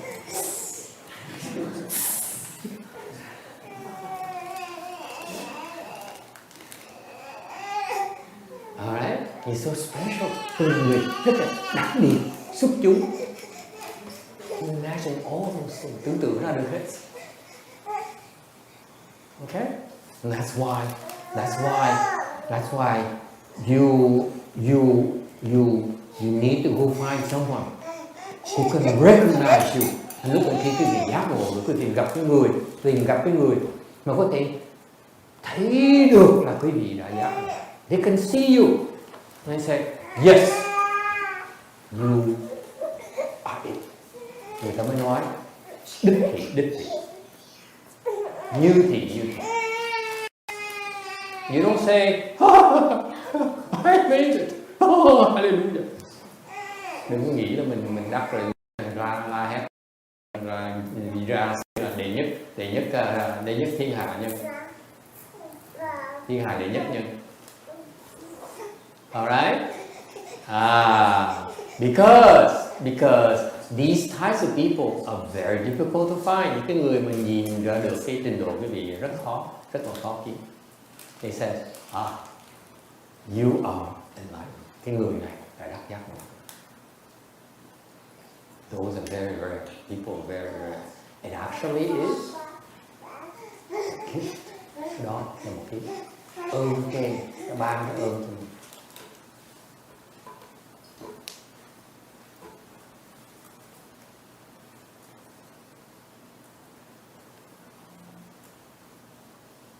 It's not like you go to Forbes and say, hey, look at my bank account, I'm a billionaire. There's no such people. Okay? And so how do you seek certification? Vì làm sao mà tìm cái sự chứng nhận bây giờ? Okay? There are two ways to do it. My master says two ways. Ngài Tiếng Nói dạy có hai chỗ. Hai cách. This is from my master. I didn't see it translated. Okay. Hai chỗ. Hai cách. Number one, you have someone called good no advisor. Cái người mà là người thiền tri thức, ta thấy được cái, he says, yeah, you're not bad, well good. Okay. So this person has this good knowledge. Cái người này có cái thiền tri, cái tri kiến rất là tốt. It's very good for you. Okay. So that's what they call good no advisor. Cái người này biết thì sự biết. They really know. And all the good no advisors have been certified. Những cái người thiền tri thức này đều đã được xác nhận rồi. That's why it's funny thành cái chuyện. I have a student who is in Europe. Có một học trò bên Âu Châu. And very, very eager, and he loves to go to practice, cultivate, thích tu and practice Mahayana, tu pháp đại thừa thích vậy sao? And then he says, we keep on telling you, in Mahayana we stress you should go look for good advisor. And bên đại thừa, thầy nói bên pháp đại thừa chúng tôi đó, là chuyên môn nhấn mạnh cái phải tìm tri thức. Okay? So what did he do? Ông làm gì? He tried to go to see this famous Taoist priest. Muốn kiếm cái ông thầy dạy đạo giáo, or chi cung or whatever, hoặc là khí công này nọ. And he doesn't realize that good no advisors actually refers to these people who have been certified to be enlightened. Ông không hiểu rằng tại cái người Tây phương, you Westerners don't realize that because in our jargon from GKA, good no advisor, bên cái Phật pháp này, cái chữ thiền tri thức là ý ngầm là những cái người này đã đắc giác ngộ rồi, đã được chứng nhận rồi. The good no advisors is a jargon in Buddhism that means that they've been certified already. Once certified, they can recognize the next one. Một khi họ xác nhận được rồi, được chứng nhận rồi, họ có thể nhận được những người khác. Okay? So to go to a Taoist teacher probably is not a good advisor. Thành cái người mà tới cái ông bên Đại giáo chắc là không phải. You go to the Hindu teacher, they're probably not good advisor. Tới cái thầy bên Ấn Độ giáo họ không biết. Alright. So the first way to get certified, cách đầu tiên mà quý vị có thể làm để được xác nhận là gặp một người thầy trí thức. That is why in China they would travel distances when they hear a good advisor. Thành cái hệ thống là đại thừa với người Tàu, người Trung Hoa, Việt Nam cũng có, Vietnamese đâu em. Một phái nên master xỉn chửi nói như thầy thì là buồn. So he lost interest, nói như thầy chán ngủ. In Vietnam, you can tell that the Dharma, they don't have the Mahayana Dharma there because they are not taught to go look for a good advisor. Tại người Việt Nam mình không được dạy là đi cầu thị trí thức. Ai cũng là mày ở với tao không được đi. Thì I will say you stay in my temple, you cannot go to the next temple. You go to the next temple, what happens?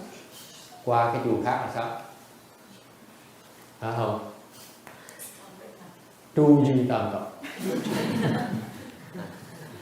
3 generations? Not quite, but maybe one. Alright? So that's why in Mahayana, we strongly encourage you to go look for good advisor. Cái pháp chúng ta là pháp khuyên quý vị nên cầu thị trí thức. Why? Because with that kind of mindset, okay, you will have the chance to be certified by these knowledgeable people. Vì nhờ cái pháp đó quý vị sau này trong tương lai có thể được người thiệt sự có trí huệ xác nhận cho quý vị. And what's number 2? Chuyện gì sao? If you cannot find a good advisor, cái phương pháp tên gì mà quý vị có thể dùng, tại vì trong thời buổi này không có thiền trí thức được, especially in our Dharma ending age, there's no more really good advisors out there. Rất ít thiền trí thức.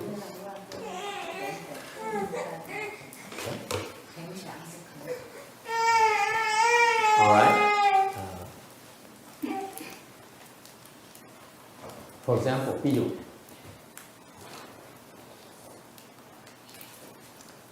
you have these so many temples, biết bao nhiêu chùa, so many Buddhist association, biết bao nhiêu cái hội Phật giáo. Okay, you go to each of these associations, tới những cái hội đó, that may consist of many temples, cái hội có thể nhiều chùa. You'll be hard pressed to find a good advisor. Khó mà kiếm được thiền trí. So làm sao bây giờ cái thời mạt Pháp, this is nature or Dharma anyway. Mạt Pháp làm sao bây giờ? Sao bây giờ?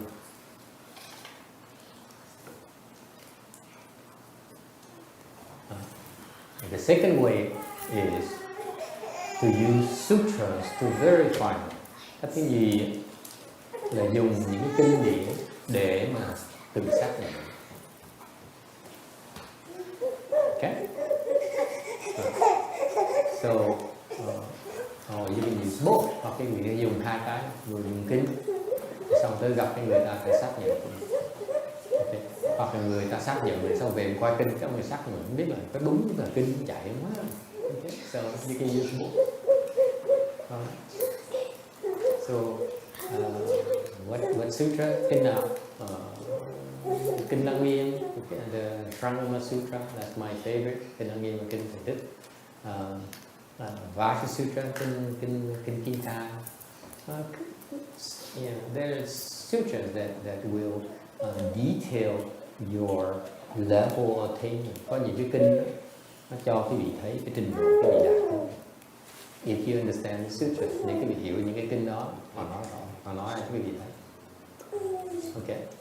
That is why in Mahayana, bởi cái đại thừa chúng tôi, we stress explaining sutras for you. Chúng tôi nhấn mạnh cái tầm quan trọng của giảng kinh cho quý vị nghe.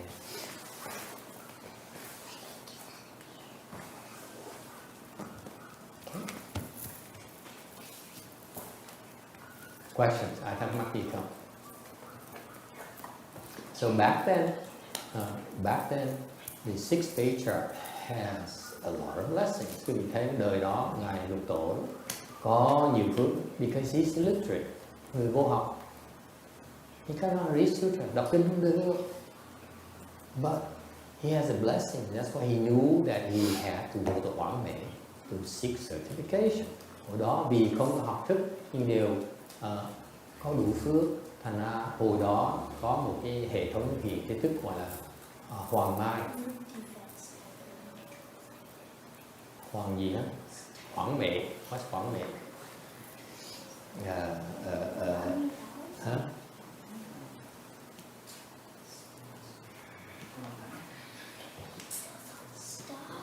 Hoàng Mai. He went to Hoàng Mai to tới chùa Hoàng Mai. He went to Hoàng Mễ to seek certification from the 5th Patriarch. Hồi đó biết là ngũ tổ là người truyền tri thức, thành tới đó là mình xin được ấn khả, được chứng nhận là mình đã đắc được giải thoát. Alright? Any questions? I have my detail. Yes, ma'am. So when he went to see the master Hongmei, did he knew that he need to go there to for the certification, or he just had feeling that he just need to go and then later he found out and get the certification? He basically went to Hoàng Mễ to learn more. Okay. Oh, so he didn't know about certification. Or learn more and verify his understanding that he really ceased to suffer. Okay. Thì hồi đó ngài Lục Tổ đó, lúc mà mình đắc đạo rồi đó, thì muốn tới gặp ngài Ngũ Tổ để mà học hỏi thêm và được xác nhận là mình thực sự không còn khổ, chứ không phải mình tưởng tượng. It's not his imagination that he ceased to suffer. He said, is this for real? Ngài tới hỏi, có đúng thiệt không? Phải con thực sự con không còn khổ nữa. Okay? Is it true that my tormentors can no longer torment me? My depression. Is it true that my depression cannot suffocate me anymore? Có phải đúng là cái mình chán đời con không thể nào con ngột thở nữa? Is it true that stress in life cannot? My poverty, the stress from my poverty does not. I'm no longer bothered by it. Why I'm just simply crazy. Em tới hỏi thứ đó, cái đau đớn của cái khổ sở, của cái nghèo khó của con, nó không thể nào ảnh hưởng con được. Cái đó thiệt là tại vì con chỉ nổi khùng thôi. You see that? It's possible you have to go into a temporary state insanity. What do you know? How can you be sure? How can you biết được?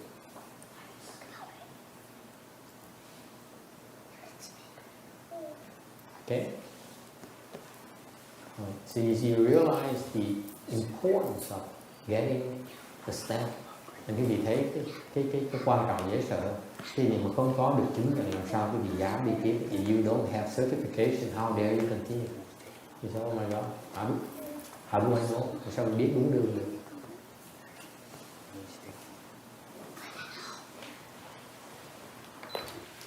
Alright. 159.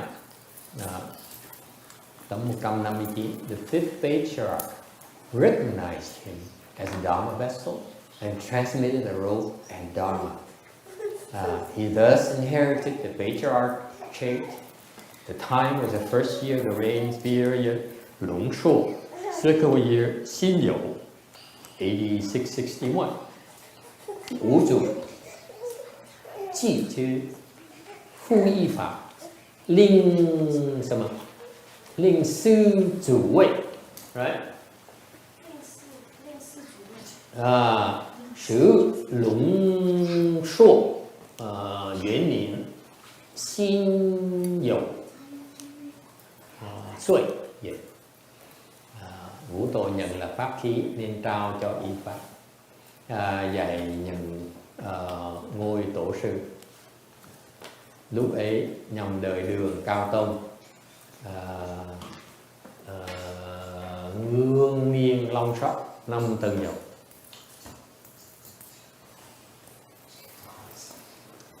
Slide 160, tấm 160. The 5th Patriarch recognized Huyen as a Dharma vessel. Thì ngũ tổ nhận ra là Huệ Năng đó, ngài Huệ Năng đó là một cái pháp khí. This is a very Buddhist concept. Đây là một cái quan niệm về Phật pháp. Only Buddhism we have. What's a Dharma vessel? Cái pháp khí là cái gì? Pháp khí á, là theo cái từ điển gọi là có 6 loại. The 6 types of Dharma implements. One to adorn the way place. Thứ nhất á, là làm trang nghiêm cái đạo tràng. So you have umbrellas, garlands, banners and so forth. Trang nghiêm là gì? Những pháp khí cái bị dùng là có thể là trướng này, cái hoa này, mấy cái lồng này, okay, mấy cái này. Okay, those are the things you use to adorn the way place. Những cái dụng cụ mà cái bị dùng, những cái mà cái bị dùng để mà làm trang nghiêm cái đạo tràng, gọi là một cái pháp khí.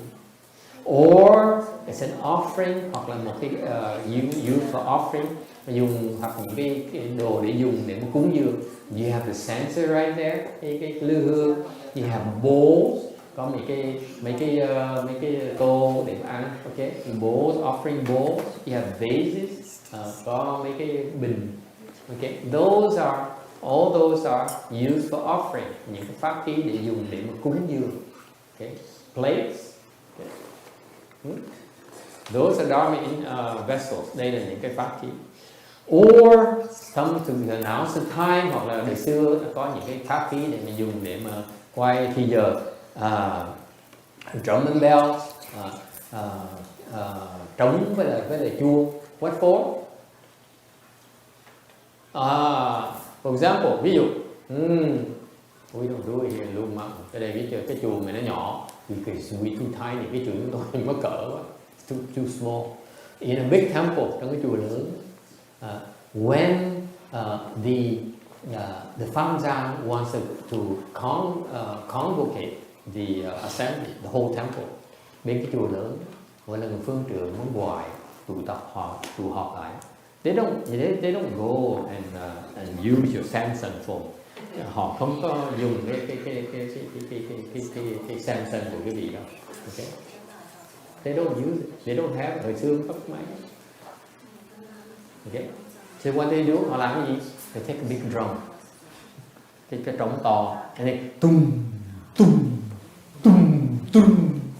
Okay, họ đánh trống. Okay, so the whole temple hears that drum, and they all know that they're supposed to go to the assembly hall. Họ đánh trống như vậy, những người trong chùa ta nghe đó, thì ta biết cái điều trống đó, cái điều trống là tụ họp lại nơi cái hội đường. So far so good.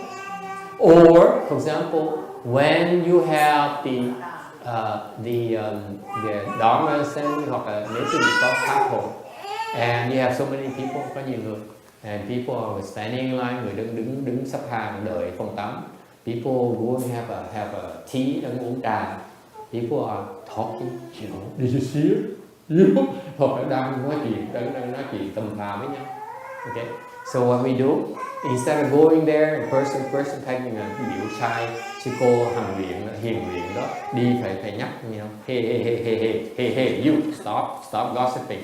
Go here xiển duyên. Instead of making xiển duyên, go and eat and stopping text from gossiping with other people.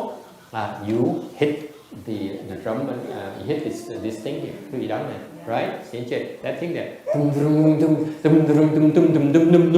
Okay, that's one song to start there. Line dance. So the tune you do to tell you what time, to remind people that it's time to do something. That's the announcing time, Dharma vessel. Có những cái loại pháp khí, những cái trống chuông để báo giờ cho quý vị. Okay. Thời giờ tới, and time has come.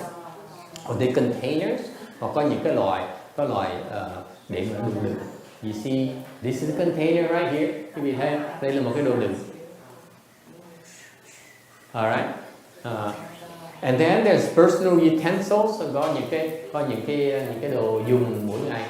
Những mấy thầy mấy cô có những cái mấy cái bát, mấy cái đũa. So you have the bowls, you have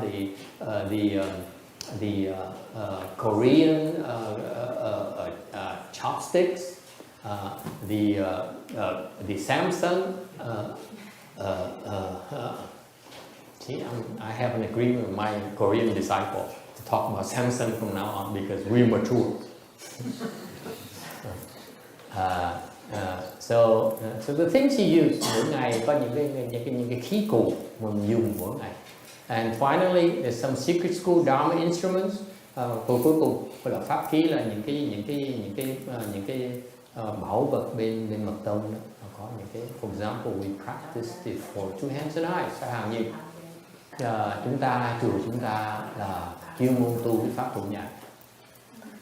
Okay, what for? Pháp tụ nhã tu là cái gì? What for?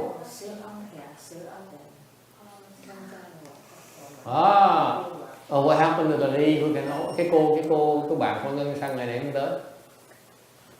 Cô gì đó? Cô Anh hả? Đúng không? Cái cô chuyên môn đi theo cô kia cắt. Có công chuyện 2 ngày. 2 ngày luôn. Con mà đi qua khác lần qua. She's traveling. She's out of state. Thì when you practice these hands and eyes, quý vị biết cái thủ nhãn của tu đó.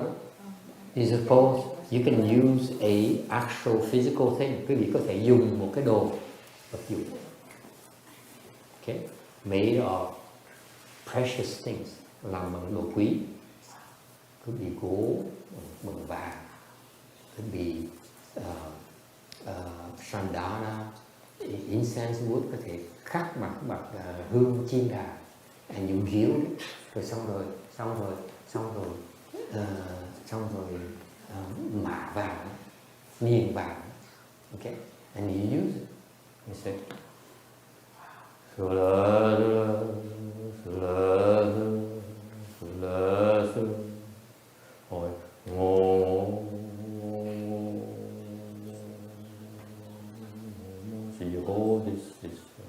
I will show you comes New Year's Day. There is something called a whisk. Cái phất trần đó, that I use, để dùng để mà quất học trò. Beat up on my students. We only do it once a year. Một năm làm một lần thôi. Okay. Một níu đau. Yes. He says, Master, remember beat me more than the others. Okay. So these are the things when you use them in your practice, they actually become empowered. Cái vị dùng nó, cái vật thực sự dùng cái vị đó, nó trở thành linh. Theo for example, ví dụ, my master, he uses the whisk. Ngài Thiên Hóa, ngài dùng cái phất trần. Okay. You know what is it? Phất trần làm cái gì? It removes obstruction. Nó gạt những cái chướng ngại của cái gì.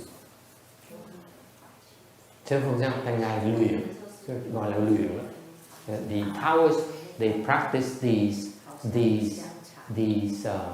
immortal elixirs, the pills, okay, of immortality. Actually, not immortality, it's lengthening life. That's all. Thì họ tu cái linh đan, họ luyện cái linh đan. Phật giáo mình có 4 cái loại vũ khí khác nhau.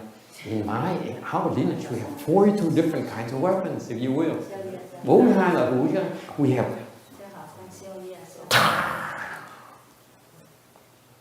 cung, tên, right? See, my students are like, oh, yeah. Oh, it's so cool. Cung, tên, we have bow and arrows. We have what? Scepters. We have the, what is it? The thing to open the hells. Cái loại mình có cái là vũ khí để mở cổng địa ngục. Open the hells. Ngầu không? Isn't that cool? Yeah. Oh, we have a bowl, hoặc mình có cái tô, cái bát. So when you sick, cái nhà bình, your knee hurts. Your knee hurts. No more pain. Ngồi thiền chân ở đâu? Hết đâu. No mass.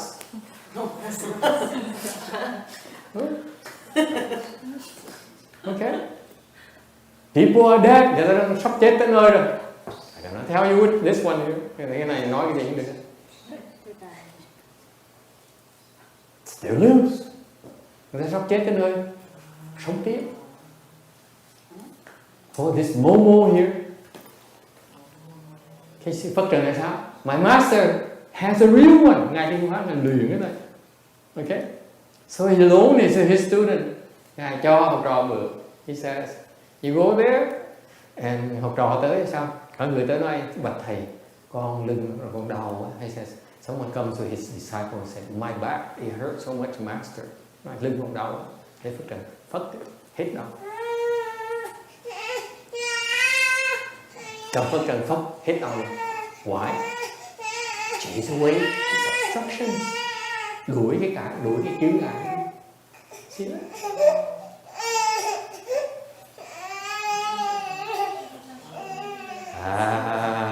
So these are called secret school Dharma instruments.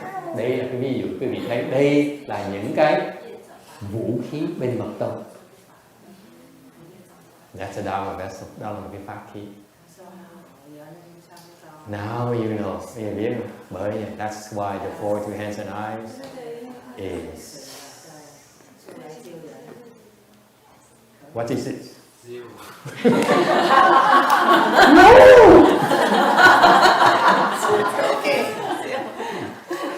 Number one. This is number one. You German people. In America, this is number one. My students are so confused. Học trò thầy nó thời, they're gonna tell from 1 to 3 to 0 to 1.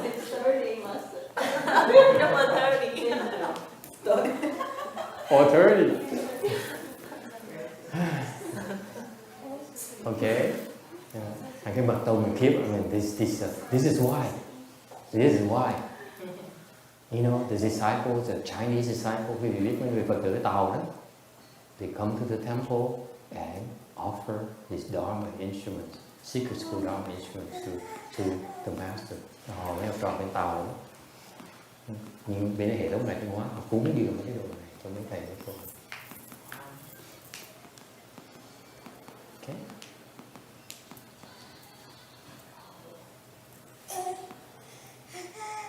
Alright? Because when you practice them, they become magical. Anyone can use it. Một khi mình luyện rồi, ai xài cũng được. You don't need to be there anymore. Cho mượn. You can loan it out. $400 per minute. Mỗi phút $400. Still good deal, vẫn rẻ. But I took it on free for Black Friday. Yeah, Black Friday. Black Friday, first 5 minutes free.